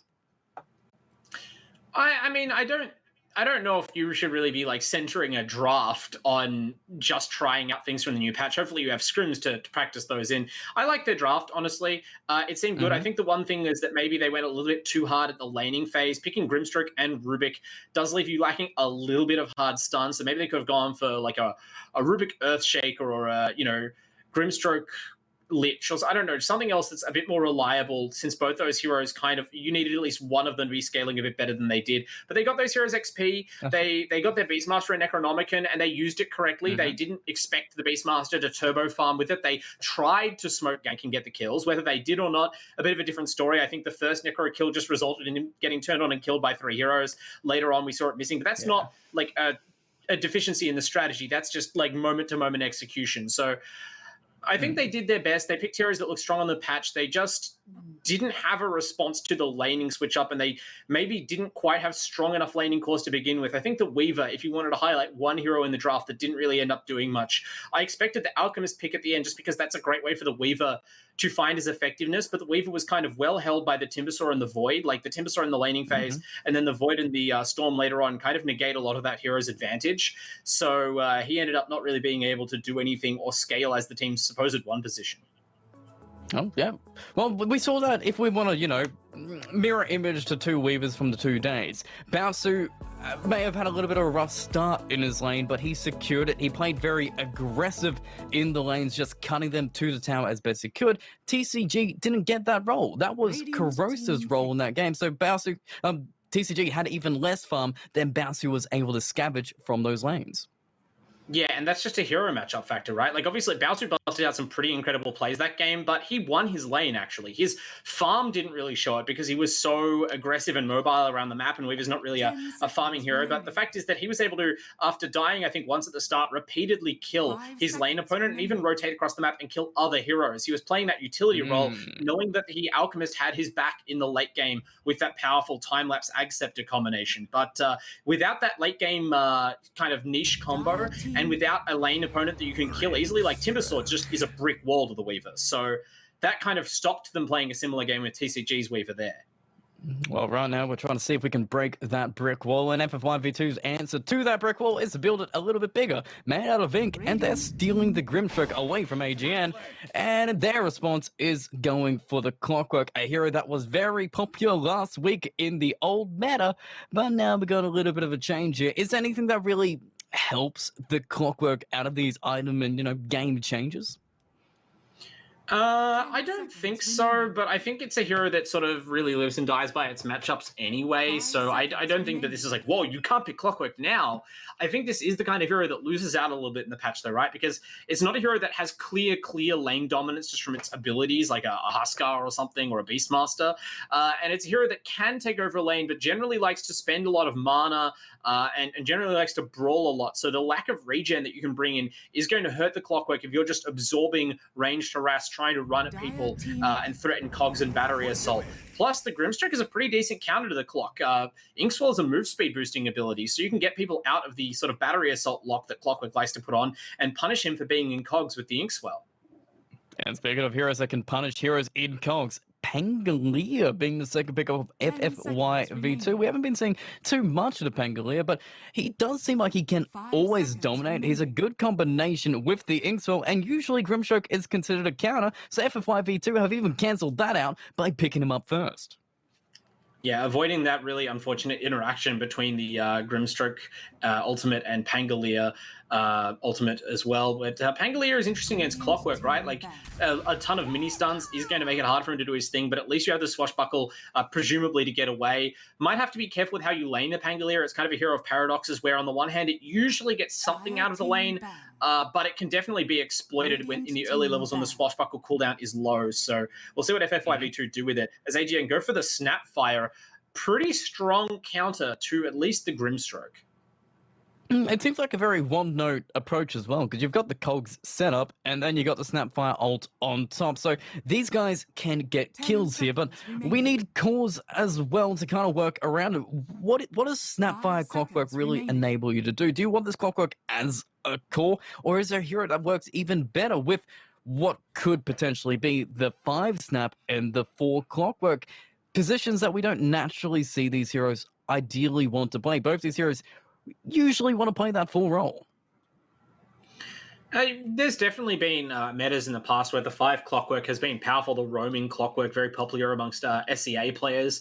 I always think of Jabs when I think of the hero, but I mean, I don't think people have been favoring that style of late. It seems like these two are probably a laning combination, even though they don't have like mind-blowing synergy. Just the fact that the Snapfire cookie might let the Clock have an actual threat of closing the distance, whereas usually Clock is kind of a zoning hero where he runs at you and then you run away, and so he's achieved you running back off the creep wave.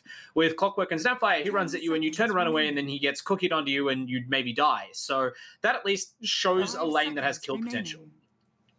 And looks like we're targeting the kill potential. Beastmaster with the Raw, he's gone. Clomp, Storm for the mid lane, which F18 had a fantastic mid lane himself. He got pressured a little bit, but he brought it back. And I guess those are the heroes that bring it back.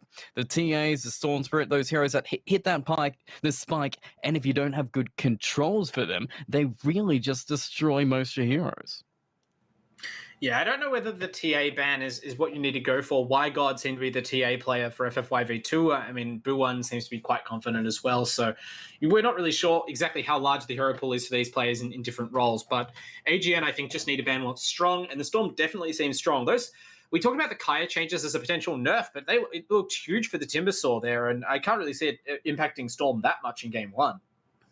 Oh, no, didn't really slow him down. He may have not hit his peak at 16 minutes, but 19 minutes, yeah, he was fine. He was born back and forth, able to get into fights and mainly get out of fights as well. So really wasn't hurt by the changes too badly, but we've got to kind of figure out how to win these drafts because AGN, they're on the back foot.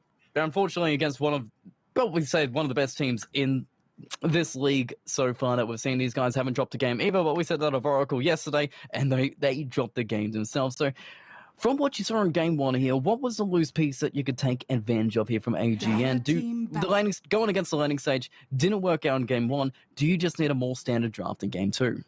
I don't think you want to play the long game against FFYV2 if you're AGN. They've shown great decision-making. I like an early aggressive carry. I was going to suggest the Bloodseeker, right, as an alternative counter to the Pangolier, and a hero that synergizes well with heroes like Clockwork who want to run heroes down. But Ricky is nearly as good, and that silence is also hugely impactful against Pangolier and other mobile cores, which it seems FFYV2 do prefer. They like the TA, the Wind Ranger, the Void, the Pangolier, these sort of spell-dependent heroes. If you can get on top of them invisibly, throw down that smoke cloud, you could get yourself some easy kills.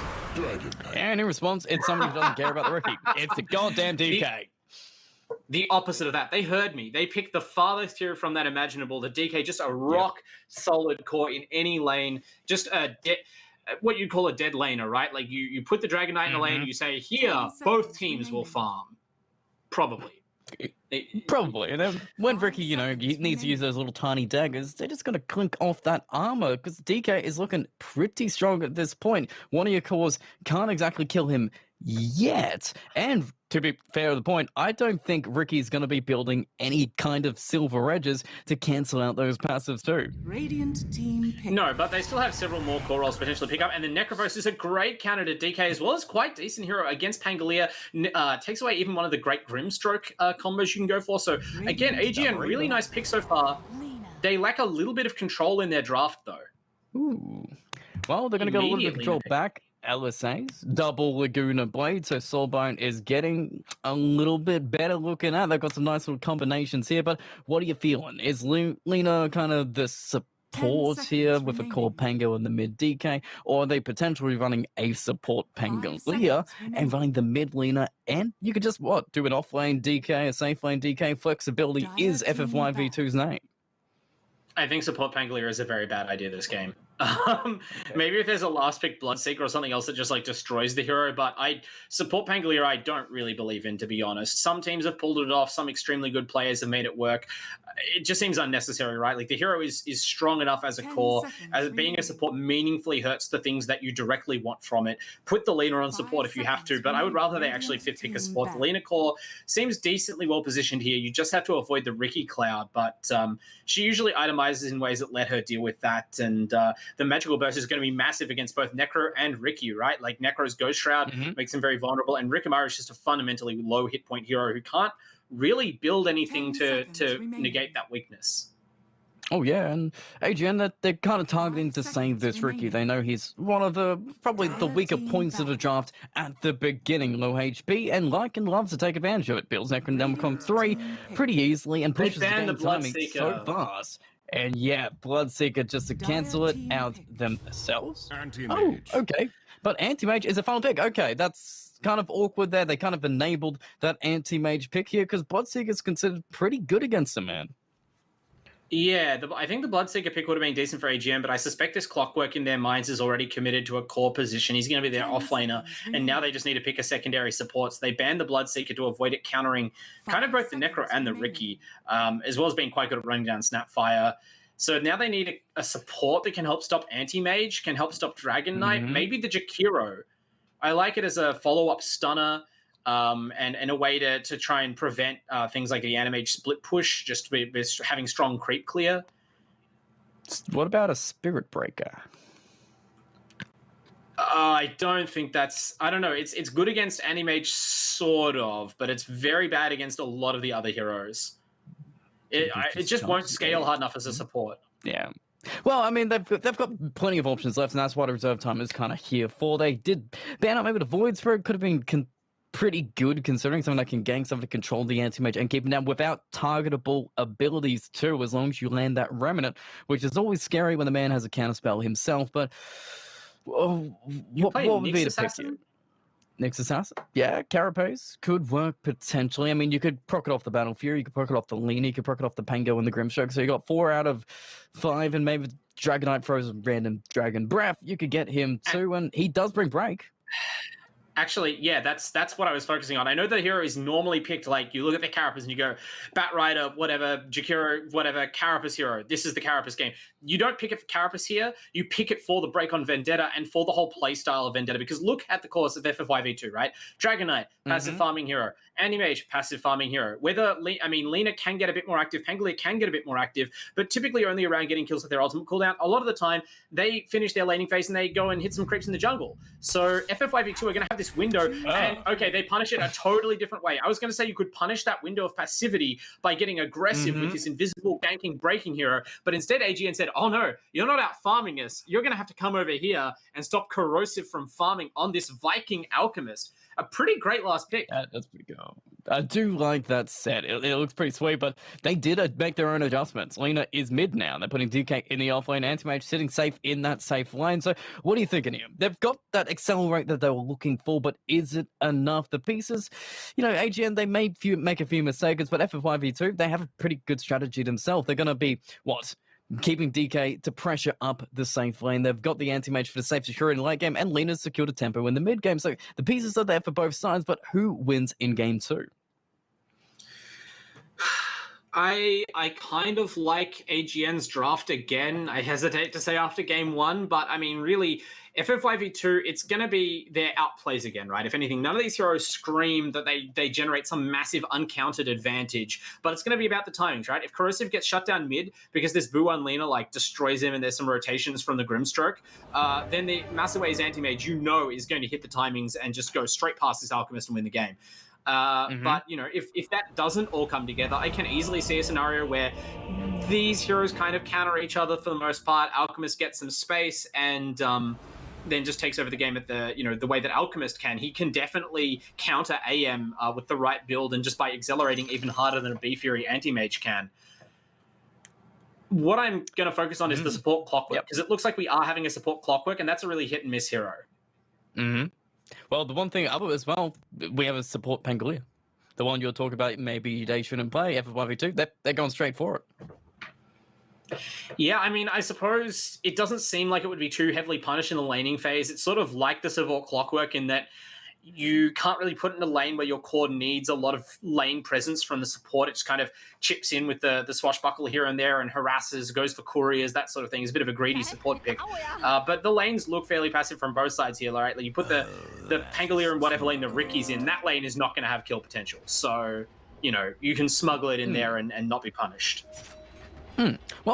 Well, we got another bit of downtime. I'd like to thank another one of our sponsors for this season of LPL. We love all our sponsors this season because this season has been fantastic so far. And speaking of fantastic, Conquer makes fantastic monitors, the best quality hardware. You can play your games with crystal clear images, and you can't go wrong whenever you pick up one of their monitors. So I'd like to thank them for sponsoring season 2 of LPL here. Absolutely. And one more thing just regarding that support Pangolier. I wonder whether FF5E2 had actually decided their roles before they went to the end of the draft, because it's possible also that after seeing that Alchemist, that what was going to be a core Pangolier and support laner was forced to swap because they Nibiru won on a hero that can like set a faster pace and punish the Alchemist laning phase. Yeah, potentially, which is good to have that flexibility built into your draft, that you can do it. But the problem is you do get those kind of loose ends there where the Pangolier is a little bit less farm than he wants. But a double LSA to the face proves that this Lena should be the call here, unless TCG jumps back on him. Nice little shotgun coming out from game start. They got 4 heroes down bot. No, 5 heroes. Everybody is down bot to surprises Lena and put her down. TCG getting the first blood and a fantastic start. Dire Straits isn't even done. Just keeping Buy Hunter back. They can get their runes. They've got an Alchemist. Everything is going fantastically to start off for AGN. Yeah, the AGN Classic just moving 5 heroes down. They're not done. They're going to chase base away. He's skilled Mana Break. Oh man, he's getting hit by the battery assault. They're going to be trying to bait it out with the Grimstroke. He's one, take me instead. But they don't take either of them, but that pressure is massive. They're trialing this anti-mage as an answer to shut him down. That's a terrific adaptation by AGN. I don't know whether they realized they decided to do this when they saw Massaway skilled Mana Break in that pre-rune engagement, but this is a great way to punish it at level 1. Even if you rotate the Snapfire or the Clockwork away afterwards, this is going to really hurt his first couple of waves of farm. Looks like the pressure is pretty good. Ricky is trying to get on. Yeah, in theory. Everything's a theory until it plays on out. So hopefully it is, you know, it comes to reality. Because maybe they're moving a little bit back, but TG got the first blood. Has a little bit of start. Can get a Wraith Band. Has some good damage. Dire Straits has an opportunity. Oh yeah, he finds the opening, but the creeps come on in anyway. So you keep him back, but you're not going to be killing him. But the one downside too is Booty Loot, who has been someone who has been sacrificed on the side of AGN, is going to be soloing up against the DK in the top lane. It's probably not the worst matchup in the world against him, but Pangolier hasn't left him solo. He's cut the wave for his level 2, and then maybe he just goes right back on it. Buwan is playing very bravely in mid lane. Like, this is clearly calculated, but took like an absolute ton of damage from creeps trying to harass Corrosive. Has that salve to heal up, but I mean, just keeping an eye on that. If the Lena dies to the Alchemist early on, that would be literally the worst thing that could happen to FF5E2. Yeah, this challenge is interesting from AGN. I don't think that it's bad to not have a support in the top lane, because what support is going to do anything with the Dragon Knight? Maybe the Clockwork, because that's what I was considering. Clockwork's like one of these very few supports that actually can kind of vaguely threaten DK just because his disables with the cogs and the battery assault lasts so long. But I think you just leave Booty Loot here and just trade farm and XP and try and shut down the AM if you can. Well, I don't think, you know, the DK is the win condition for FF1v2. That's why you've got the anti-mage here, but the win condition on the other side for AGN, that is Corrosive, and the heroes that you have to rotate in the mid lane to gank or to invade the jungles is a Grimstroke and a Pangolier. That's an opening that AGN can exploit, right? Yeah, this is why the Alchemist pick is so good, because the Alchemist is okay at just laning mid and not dying, right? You just throw down the acid spray, and it's very hard to get a kill on him with most mid laners, even someone as strong as Lena. Kess now trading with Dire Straits in the top lane. Yeah, tries for it, but Kess has... This Clockwork has no mana. Literally no mana. It's because he went down and fought an anti-mage for a bit, so he can't do much but one battery assault, and that is about it. So to kill potential he also had no lanes, level it doesn't seem too much. Oh, that too. That does not help at all. But I don't think they're laning for the kills, it seems, just for good, secure lanes. No, both teams kind of double down on these like passive supports and even passive cores, right? Like who rotates Necro, DK? Like it's pretty much just the Lina. Oh hang on. Necro gets caught too far out. forward here. He's going to get stunned early. Dragon Tail, nice. Cog coming out to maybe save him. He's got the regen. Kess is very low. In fact, they can turn back on him. Swashbuckles a long cooldown and puts him down. AGN yet another kill, and Booty Luke feeling it. And there. So one of the downsides you keep pointing out about the Pangolier. Early levels on the Pango is an opening that you can kill him constantly. If he swashbuckles aggressively, you can make him pay. Yeah, I was about to say, Exhibit 1A is why you don't play support Pangolier. The hero just doesn't do anything at all. You know, you can't, even beyond being vulnerable to being killed, right? Even if they didn't have kill threat, after that one swashbuckle, he did almost no damage, right? The hero, he doesn't even have his passive, or it's only level 1. It just doesn't do enough, I don't think, in most lanes. So this is one of them against the Ghost Shroud Necrophos. Meanwhile, that Alchemist is going to continue to farm because, as we pointed out, FF5v2 do not have ganking support, so there's basically no threat that the Alchemist can be killed. Even the Clockwork can just fall back and stack up the jungle for him, and it's going to be interesting to see what FF5v2 to try and slow down the Alchemist timing, because you can't race it unless you're just a massively better farmer as a player. And one of the other things we saw about an early in Alchemist is they couldn't exactly leave the lanes.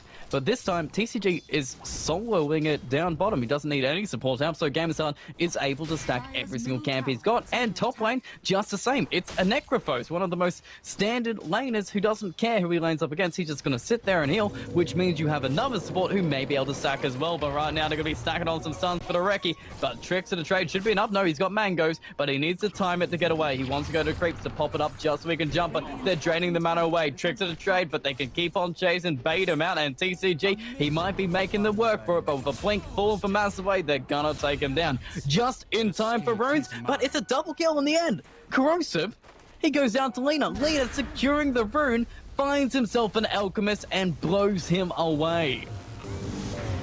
Yeah, wow, Alchemist maybe getting a little bit greedy there in the quest to grab a bounty rune, so that's a punishing death, but not the end of the world for him. So long as his overall farm stays strong, he can survive one or two of these early deaths. These stacks from his supports are more meaningful, even than his life. So I still think it's a good game, but definitely don't want to die in the Riki there. It seemed like he just waited a little bit too long on some of the abilities, maybe lost more to mana burn than he needed to. It was only seconds away from the Clockwork teleporting in, and yeah, TCG just needs to be very careful about the Grimstroke stun going off. And while we're talking about weak invading supports, we have some pretty good supports and cores that can farm stacks, because Lina and Grimstroke literally just took the couple away from the Alchemist. You kill them once, you leave that opening, and you farm all the stacks away so you get that gold for yourself. Yeah, that's the way bigger deal, right? Even more so than killing the Alchemist. Stealing his stacks is like the #1 thing you can do. And if you're the Alchemist player, I know Corrosive, if he realizes what's happening, he's hollering at his team. Maybe that's why the response was so slow to save the Riki in bottom lane. But your team desperately needs to protect these stacks. That is your whole game plan right now. And the anti-mage means that you can't let the Alchemist lag too far behind, right? Like, there is a threat to his farm dominance. So you need to be stacking and protecting the stacks with wards and support rotations. Well, support's there rotating to the courier. Second away, Booty Loot's chance of getting him more items or regen out to him, but he's still going to be sitting there, pressing his Q, pushing the wave on in, and getting his accelerated goal. But Massaway, he's getting pressure for now, but he turns it back the other way. Dire Straits is out of mana and out of HP, so they're going to be feeding the anti-mage himself. TCG has to run away himself, but this is kind of not what you want to do. Anti-mage kind of has a slow timer, much slower than the Alchemist, but if you keep feeding him kills with those kill gold changes, you make that timer come a whole bunch faster. And Corrosive, he's not top net worth, so he probably needs as much time as he can get.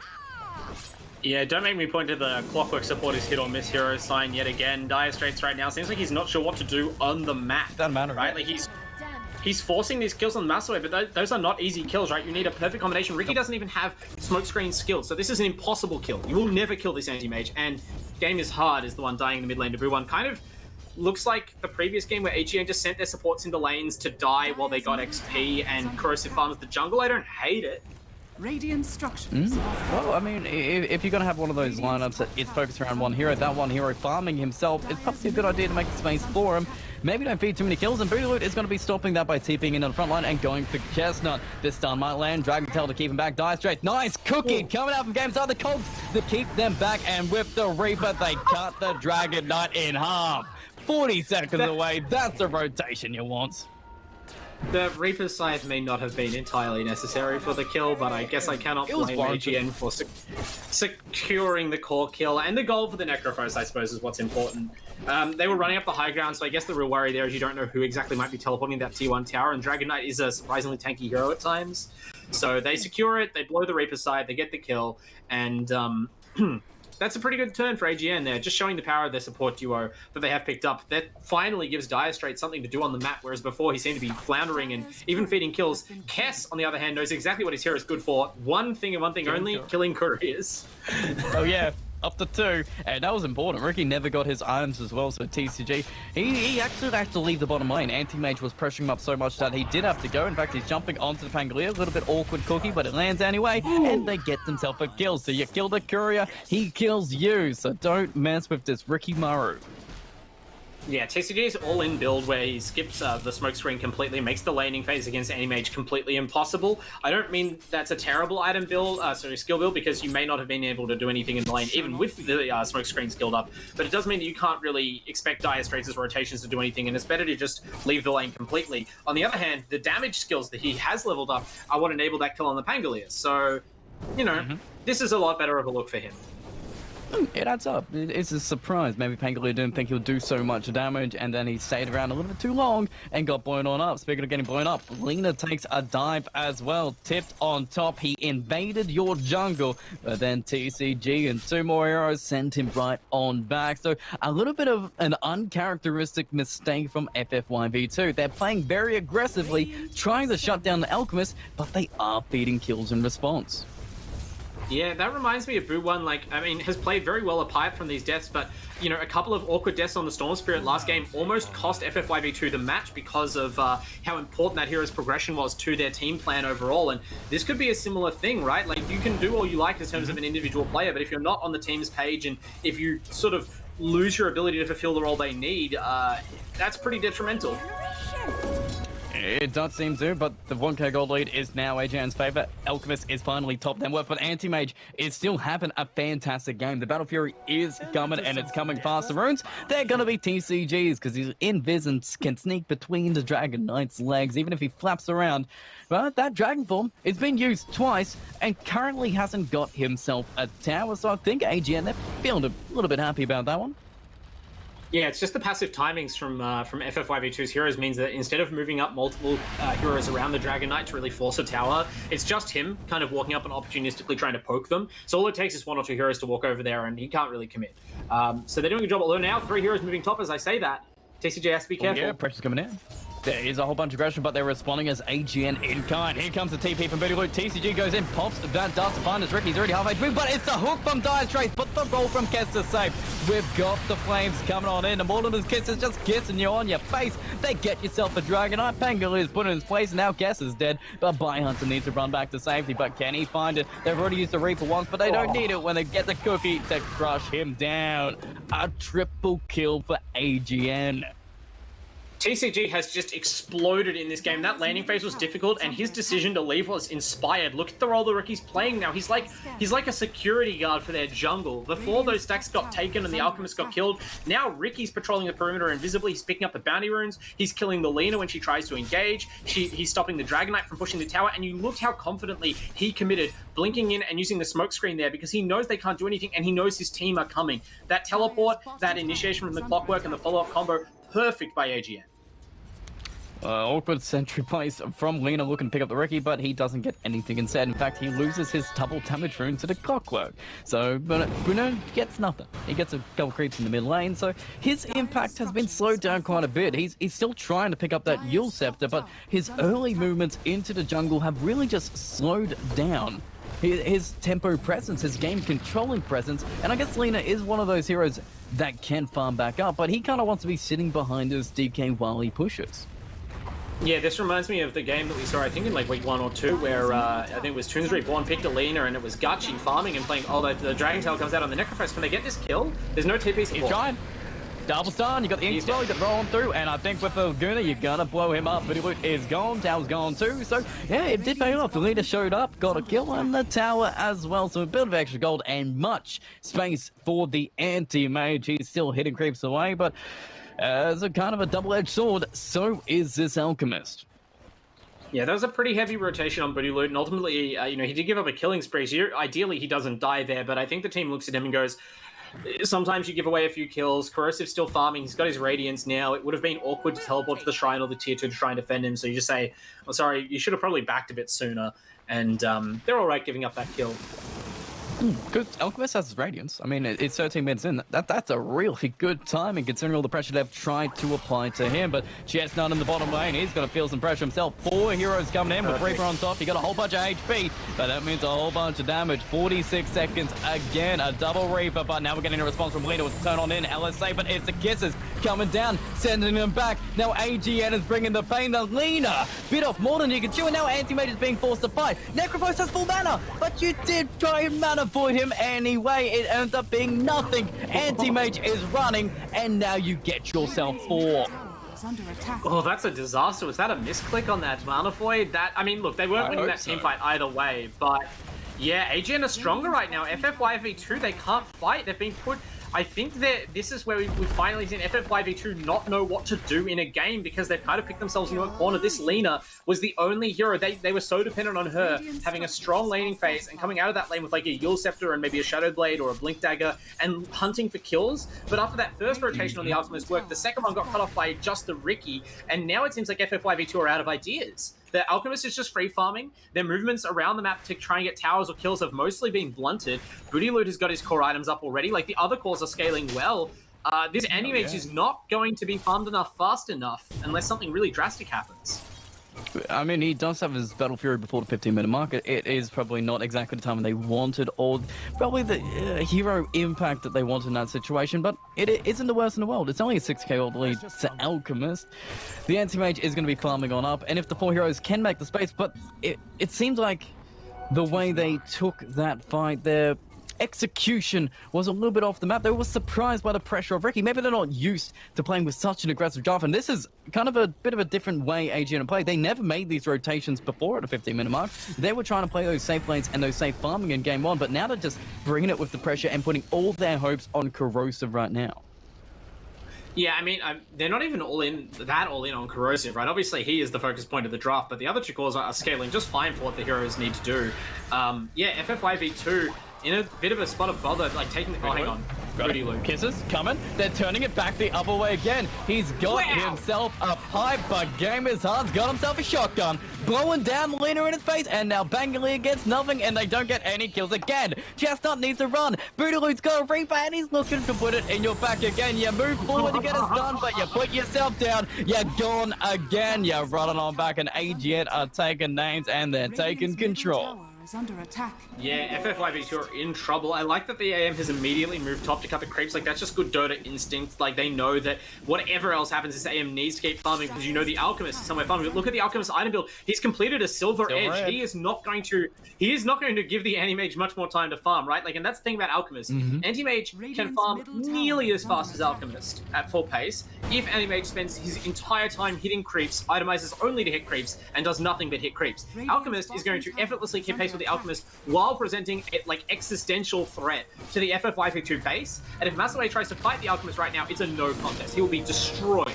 So, big danger signs for FF5v2 here. Well, they're going to be trying to destroy Dire Straits, but with the cookie, he's back to safety. You gotta love the cookies. They taste delicious and keep your clockwork alive. But right now, FF5v2, they're trying to kick AGN out of the jungle, but they can't seem to find an opening. They're going to lose their tower to the Dire, and with the Rockets, they've got complete vision of every single thing FF5v2 are doing. These guys are very much on the back foot in this game. It's not a position that we're used to FF5v2 being in. Should have played the Lina support in the Pango mid. I'm being kind of serious though, because look at this Lina, right? Like the issue is that she was meant to be the dynamic movement making hero, but they are not in a position to gank solo heroes, right? Because no one on the team is going to come with Lina to get those ganks off with her. I guess Kess can, but in that case, why not have the Pangolier be the farmed hero? Imagine the work he could be doing in the team fights with Rolling Thunder and a couple of items. You know, the mid lane against the Alchemist wouldn't have gone that much worse against a melee hero when you have Swashbuckle and Lucky Strike. So, oh no, Bee Hunter dying to Corrosive. Corrosive's behind the tower. Kess needs to leave. That was a Silver Edge reveal, so the surprise with that, Kess is having to use his Rolling Thunder. That's fantastic to force out of the Pangolier, because it is a surprisingly long cooldown, and these towers, they're not looking surprisingly big or tough when Corrosive has 15,000 net worth at the 18-minute mark, and he's looking to chomp him down. Look at this. FFYV2 are so aware of their inability to fight right now that Everybody their decision is to try and gank. Yep, and everyone's going to TCG. die.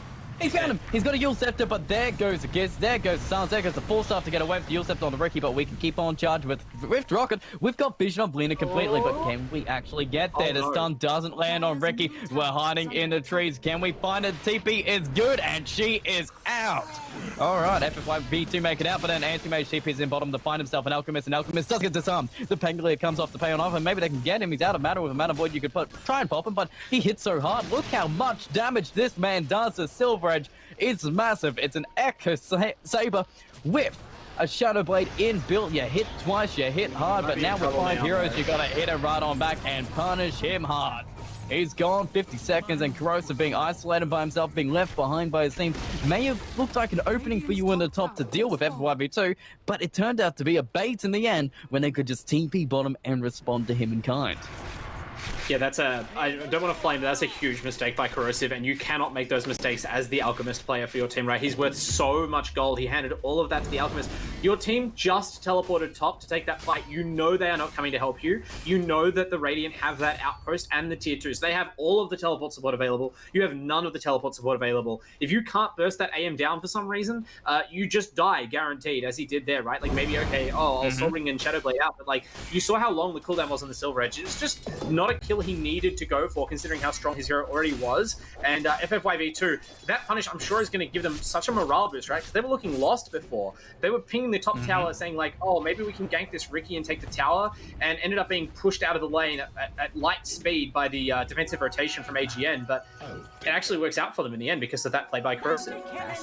Yeah, well, 2 runes apiece evens up that gold, at least at the trade on 20-minute mark. It seems like you've given a little bit of air back to Anti-Mage so he can farm up those items and try and meet Corrosive on the battlefield, who's going for a Basher, Bissell Blade, standard stuff from the Alchemist that we've seen thrown, but Chestnut, he's being sent back by himself again, and with a 3rd Reaper, he's going to be gone for 69 seconds this time. Booty Loot just putting all his attention on the Dragonite every single time, and it is actually starting to hurt him in his farm. He's falling behind the lean and getting closer to Gamers Hard on that Snapfire.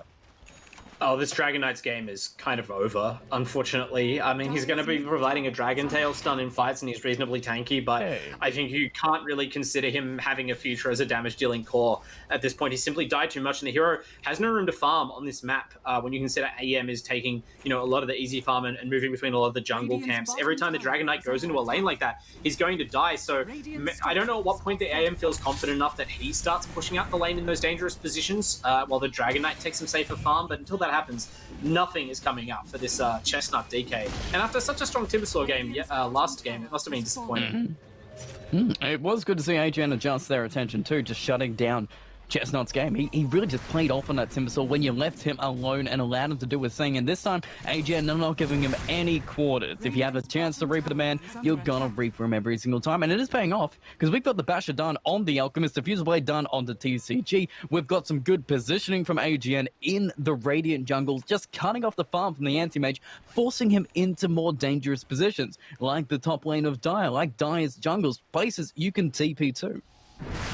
Yeah, this Booty Loot Necrophos pick was inspired by AGN. I think that's the best pick of the draft. That and the Alchemist really turned this thing around. Although Corrosive has to be careful, he cannot die again. Anti-Mage is back. He does dodge the rolls, but with the hook and the save, the kisses come. The acid spray is good, but they're going to dodge the stun back on it. But Anti-Mage is gone. Deleted by Corrosive. The ultimate bait. You pretend you don't see the sentry then, but you walk on that, bait yourself, and just relying on Dire Straits right there to save him in the end. That is team play you'll want to see, and AGN take a massive kill and take a massive control. There's a DD rune if you want to have Roche. There's more tier 2s open. FFYV2 are on a massive back foot with a 13k gold lead. Yeah, and the most brutal part of that is that only 5k of that gold lead is the Alchemist leading the Anti-Mage, which, don't get me wrong, is significant enough, but it means that the other core heroes are definitely scaling. It's not going to be just TCG in the late game, and the pressure that the Alchemist is currently exerting is crippling the economic development of FFYV2. So I don't know if there really is an end to this, you know, power spike that AGN are on, this ride in the lead that they're enjoying. And TCG, he's going to scale up and be quite the threat to Lina and Anti-Mage eventually.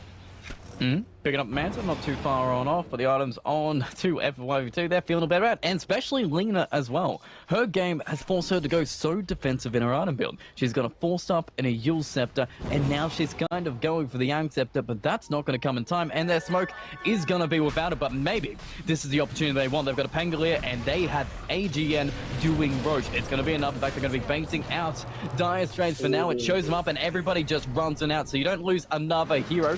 Okay, maybe Corrosive does stun himself. He is deep, double damage. Stun back with Chestnut, moves on back, not going to actually take the fight yet. Pangolier's thinking about rolling, but they're going to be moving on back, and maybe this means FF1v2 can take the Roche. No, they don't have enough farm themselves, so they have to retreat, but at least they got to kill and force AGN back from taking another big objective, getting a second line from either Elk or Ricky, and then pushing this lead even further.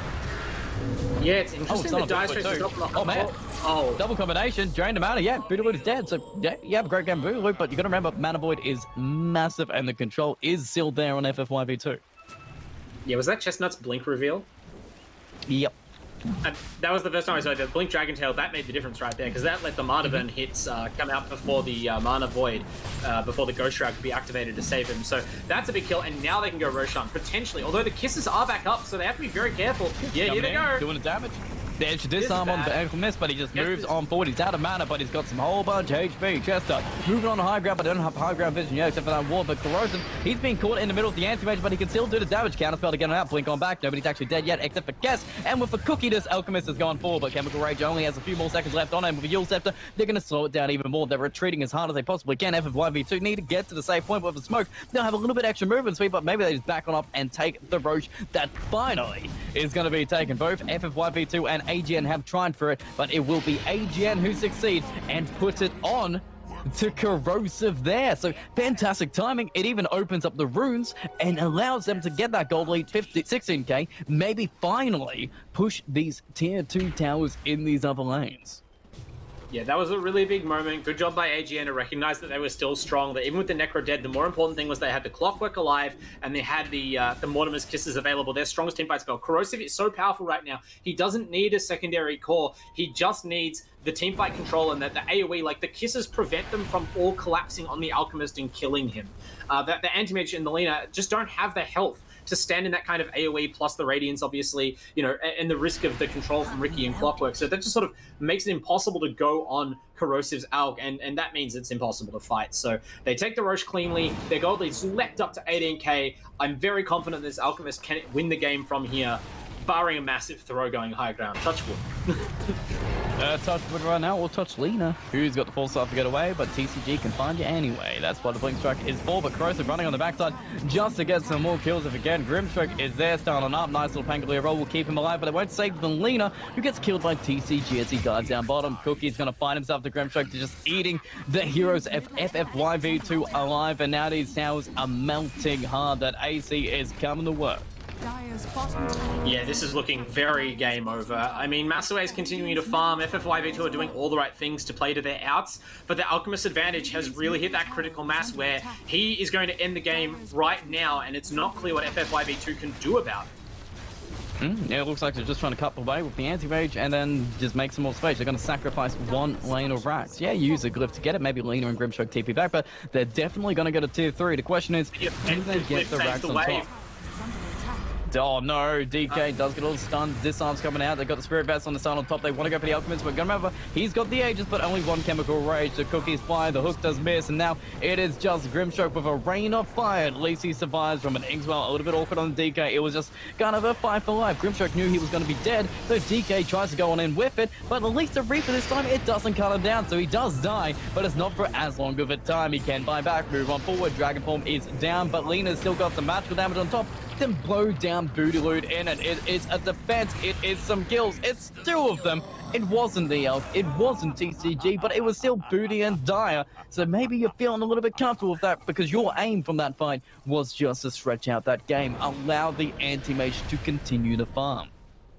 I'm really confused with how AGN reacted to that play right there. That was a very shaky defense from FFYV2. They used their Spirit Vessel on the Alchemist, but they didn't combine it with the Lena ultimate or anything else. So you know that they're not really gunning for the Alchemist Aegis. They don't think they can kill the Alchemist twice. That's why they didn't burn resources to blow him up. They were trying to bait the other heroes in, and then Dire Straits, even though he missed his hookshot, ends up diving deep enough that they're able to kill him and turn things around. But in that case, if you're the Alchemist, you have the Aegis. You're by far the strongest hero on the map. Why are you leaving as soon as your support died? You just won a fight at Roche with your Necrophos core dead. But instead, he leaves Booty Loot to die and just... This is... Wow, that's a lot of money for a support. God damn. Yeah, that is 803 gold. The anti-mage is feeling happy about that, but phew, Games Hard stacked the camp actually for the anti-mage as well, so that is feeling a little bit rough if you are Gamers Hard, and that is actually, we're starting to feel the impact of the anti-mage. The timing is coming, the Abyss Blade is picked up, he can get pickoffs, and you do have to be scared, even if you are Ricky, you can still get jumped upon him. What we talked about before, Ricky doesn't have much HP. We're definitely a ways away from, like, Massaway destroying a team fight, if that will ever happen, and I think that Ricky and the Alchemist can still handle him. It's gotten late enough in the game that they're within reach of items that can kind of cap the anti-mage's influence. But what I am scared of is just that they're like, losing their window to cleanly push the base without the anti-mage split push being a real threat, right? Like, we've even got a tier 2 down on top lane. Massaway can... with just another item, or even what he's got right now, Shredder tier 3, Corrosive gets a kill on Chestnut, though. That's pretty big. This has to be a window to go high ground. No mistakes this time. Commit with the Aegis. Use your Alchemist. Well, right now they're going to be trying to mount up a defense again. They got no Dragonite, they got no buyback because he bought back earlier and he's gone for 60 seconds. But they still have a Lena alive who can spam out these waves. They've got a Grimstroke, they've got some good high ground defense to make the time for Anti-Mage just to cut the waves in the mid lane, cut the waves in the bottom lane, and do what Anti-Mage does best. But it's still looking rough. Maybe you do lose a Rax out of it. You're not going to get backdoor protection and your Glyph is gone right now. There you go, Dragon Slave, and that's about all she wrote, folks. Just trying to keep Corrosive back, but he is still going to be chipping away at these racks, looking for a double, a deuce. And maybe this greed is an opportunity you can take advantage of, but as you pointed out before, the Aegis is still up. You've still got to kill the man twice, and he's not using the Chemical Rage. LSAs are missing to left and right. Hook is coming. Aegis has popped. They broke down the region a little bit, and our Cross is going in. Just trying to get the Grimstroke here. TCG tries to go as well, but it didn't work out. But these racks, they're not going to feel the same pain. Grimstroke may survive, but the bottom racks, they are gone. The mid racks are going to be sacrificed. And Anti-Mage looking for the fight. Is there sentries down? Is there any way to initiate? No. You force back the Anti-Mage. You got exactly what you wanted. And AGN, they're feeling happy with that. 2 racks down, 20k gold lead, and coming up to the 30-minute mark, you've got runes, you've got map control, and you can go back to farming. I can see a different timeline where things go very slightly differently in this game, and AGN kind of lose their window in that push because the Alchemist waited too long, not forcing the previous push. Man, his Aegis expired while he was still hitting the racks. But the critical thing is the DK was still dead without buyback for another 10 seconds or so, and without that lengthy Dragon Tail stun, they still can't kill Corrosive. That makes all the difference. So as a result of the Dragonite getting caught out on bottom lane, FFYV2 don't have a chance to turn things around. Well, hopefully they will have a chance here because they're just going to be charging forward, going bottom, smoke on smoke action. 3-man smoke though versus 1 big Corrosive. He finds DK. Clockwork tries to find something to mid, can't find a single hero, but Chestnut is just melting, and with the Abyssal Blade, he is gone. They're going to be trying 2 people together with a Soulbind, but it just means Pangali can roll on up and divide them in kind. Charging forward, Pangali is lost, trying to get back into base. They've got LSAs and everything they've got. Anti-Mage is not joining this fight. He is farming and is just looking to sacrifice the bottom racks because he knows he has a tier 2 tower in the top. You can't get megas, so you either go to end or you go back to defend your base. And AGN's choice is to go back and defend their base. So FFYV2, get more time. Yeah, really not a decision to be made there. I don't think it's worth trying to push the tier 4. The anti-mage has so many options to punish you in that case based on any very tiny misplay. Much safer to just fall back, shove the lane out, don't let the anti-mage really get a purchase on your tier 3s, and then walk down the last available lane, right? Oh. He's trying to get Boo, he's trying to find Dire Straits as well. The hook on in, the Blade Mail's coming out, they've got a Hex and Yellow saying, can they turn it back the other way? Necro has no mana, now he's going to be Laguna Bladed and blown on up. They've got a big kill, and maybe they can get another kill. Dire Straits is running, but now he's going to be moving straight into game as hard, and TCG, he's going in on the back lines if he can, but he might want to go out because there's 4 heroes onto him. Just one Crossfire's made up. Yep, but now he's finally turned on up, trying to get the pain on that. Matsway is out of mana. Got to be careful. He's lost even more mana. Now, maybe you want to retreat, but you also want TCG as well. But he's so hard to get with these blink strikes. Just going to the high ground, getting back to safety, and he survives with basically less than 100 HP, but he survives. That is the world's most valuable cookie right there. Yeah, that's right. Tip your Snapfire for saving your life, TCG. But AGN should never... That's another one. Like, this game, I don't want to knock it at all. Their strategic play has been good. Their draft was terrific. They are definitely giving FFYV to a few extra chances to get back into this. That was a messy team fight to take. And I have to ask again, why were they committing on that high ground with Booty Loot and Dire Straits when their team was visibly so far away from the fight? Corrosive was not moving to come there. TCG, not on the right side of the fight. Chestnut's dead again. Broken. He's gone. He's just looking as bad. He is broken. That's not good. Broken man. They haven't broken his spirit yet. He keeps charging out on these lanes every single time. It's crazy how this Dragon Knight's game is literally the difference between these two teams right now, right? Like, if this Dragon Knight wasn't so thoroughly crushed from, like, 5 minutes onward, I would say FFYV2 would probably be, like, winning the game at this moment. However, his deaths have just snowballed and snowballed and snowballed. He hasn't been alive during the critical team fights. He hasn't had the items he needs to really make an impact beyond his stun, and he just keeps feeding Corrosive. That's not a good thing, because man's already farmed enough as it is. It's 34,000 net worth. They're going for the tier 2s finally, just to push on the end. And I don't think we can stop this march because Anti-Mage can't cut enough waves to keep him back unless they just move back themselves. Okay, fair enough. A little bit of safety on their part to make sure they got a little space. And I guess while we've got a little space, we'd like to thank our final sponsor for tonight, for this season as well, Vodafone, our communication partner, always very great value calls. Never dropping those calls with your friends and family. You can always rely on Vodafone, and we can rely on them as great sponsors for this season of LPL. Absolutely. Sponsors, not only that, but also inspiration, because communication really seems to be what these teams need to work on, especially AGN, right? Like, that's going to be the only thing that brings them undone here. They can't afford any more slight miscoordination between their players. Like we just saw, taking fights here at the end of game 1, that disastrous miscall to take a fight when they really shouldn't was what cost them their chance. Now they're in a much stronger position, but it's not out of the question for them to throw. They need to stay tight here. They're playing maybe a little too conservatively, waiting for the next Roshan. There's a kill. Chestnut's dead again. Oh, they were baiting the anti-mage so hard. They were just smoked up around them, went in the push wave, and knowing that AGN want to kind of stop this anti-mage playstyle, but then they don't care. They just find Chestnut back, trying to push out a wave, and now they got an opportunity to go high ground again. The tier 3s only have so much HP. You got a repair kit, but you can just wait it out and then charge on in, because it's going to be a 4v5 fight regardless. DK still doesn't have a buyback.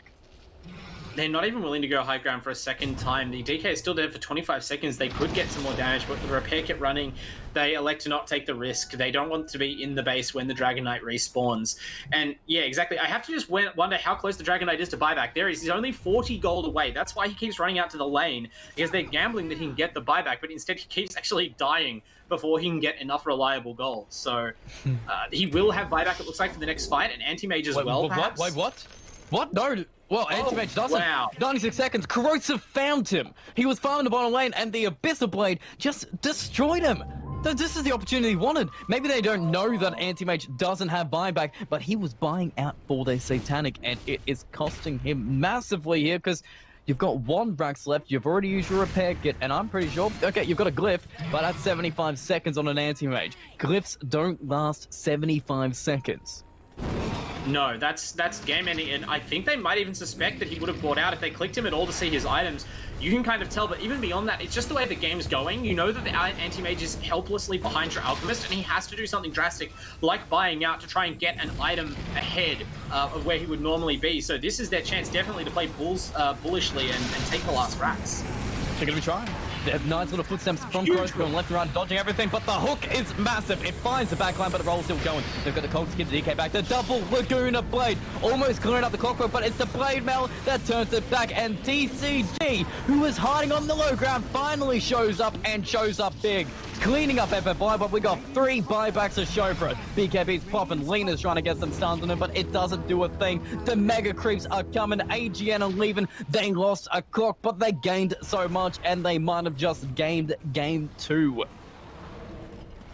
Wow, I think this is definitely where we're getting up into that like high 90% win probability range for AGN. It's not over, it's never over in Dota, especially against a hero who can rip apart buildings like an anti-mage, but we're talking like Divine Rapier and then Fluker team fight kind of territory for FFY V2 here. You saw in that team fight the Alchemist and the Clockwork kind of walked into the optimal Grimstroke ulti, and they still were nowhere near killing Corrosive. So FFY V2, for one, they have to stop losing a core before every fight, but for two, they're down Mega Creeps, so they kind of have to think of something more drastic.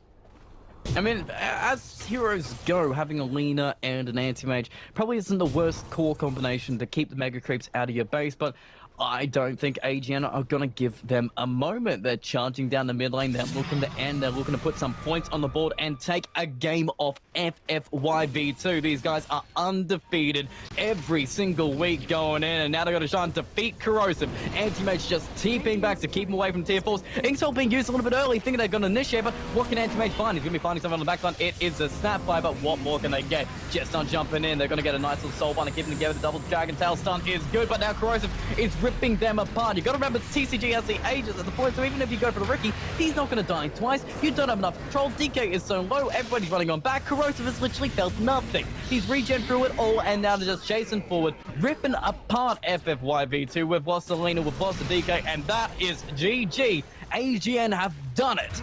They've taken a game off the champs right now. They've won the series against FFY V2. I can't believe that just one night after what I would have previously called one of the best displays of Dota in this tournament, we see an upset like this. Such an exciting week and so instrumental in shaping the rest of the season, just as it looked like some of these teams are starting to slip away. Oracle and FFYV2 both showing they are mortal, dropping games. And AGN, this is why we call them the upset masters. What a draft from them in game 2. I know, you can't keep these guys down. They just threw out the craziest wins. We always think, this come from behind, but proven from last season, these guys just bring the craziest amount of games back. They've got teams that seem undefeatable every single time. AGN just finds something, they play it perfectly, and then they just dismantle them in FFYV2. They just got dismantled in game 2. They had nothing to answer this Alchemist. Exactly. FFYV2, they took a couple of small edges. There were times where AGN made slight mistakes and let them have a look back in it. But what was most notable to me is we seem to have spotted what FFYV2's weaknesses are. One is the draft, because this is not the first time that they've sort of given away a slight draft edge or left themselves in a risky position. And it was just inevitable that eventually there would be a match where they couldn't play their way out of it with sheer skill. And the other question for me is, their sort of morale / leadership / shot calling mid-game, because although in game 1 they were able to react during the laning phase and kind of recalibrate things to come out very strongly, they did not really have an answer at all in this game 2. I have to wonder, is it Chestnut? Because in game 1, Chestnut was on a hero that was strong, playmaking, moving around the map, instrumental in their recovery. This game, he was stuck on a Dragon Knight, and I've seen it before when players who normally play these big playmaking heroes get lumbered with something that's just a passive farming laner. Your team loses that initiative because the person who's normally leading you into ganks is stuck there hitting creeps and dying in lane. I know, it is crazy to see. I'm kind of speechless after game. AGN just proves another mountain can be climbed. But right now, we're going to continue with the LPL action after this short break, guys. Don't go anywhere. It's still going to be good.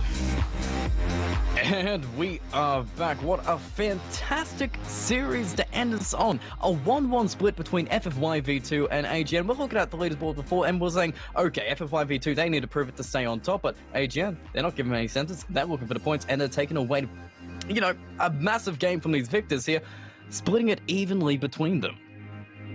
Yeah, absolutely. We call AGN the upset masters, and they're the underdogs that you shouldn't underrate. Not every win is worth an equal amount, and this is one of the biggest scalps you can take. It'll really help them in the standings going late in the season, because it does look like they're going to be sort of stuck in what's becoming a mid-table logjam over the last couple of final spots. So a great game from them. I want to especially shout out Dire Straits' Clockwork and TCG on the Ricky, as well as whoever did the drafting, because that's what's left them now. There they are. 2 and 6, they're keeping up with the rest of the bottom half of the table, while we have Need Uprising, Oracle, and FFY now all tied, as predicted, at 7 and 1. Yeah, a three-man identical first position. You couldn't have called it at the start, but it's insane how these weeks do develop. But it's only week 4. We got week 5 coming up, and the games just keep on coming. Starting off the week, Oracle AU versus Knight, and then Eternal Discord versus AGN, the crazy team itself. They're coming back to play, and these games are looking amazing to continue on. Yeah, exactly. That Internal Discord versus AGN match is going to be so important, because the one thing that you can't see just by looking at that tournament standings is who's played who so far. And we've seen the top teams mostly avoid each other until now, right? That's why they're all sitting with such clean-looking records. Those teams at the bottom are not actually that bad. They've just played against the tough opposition.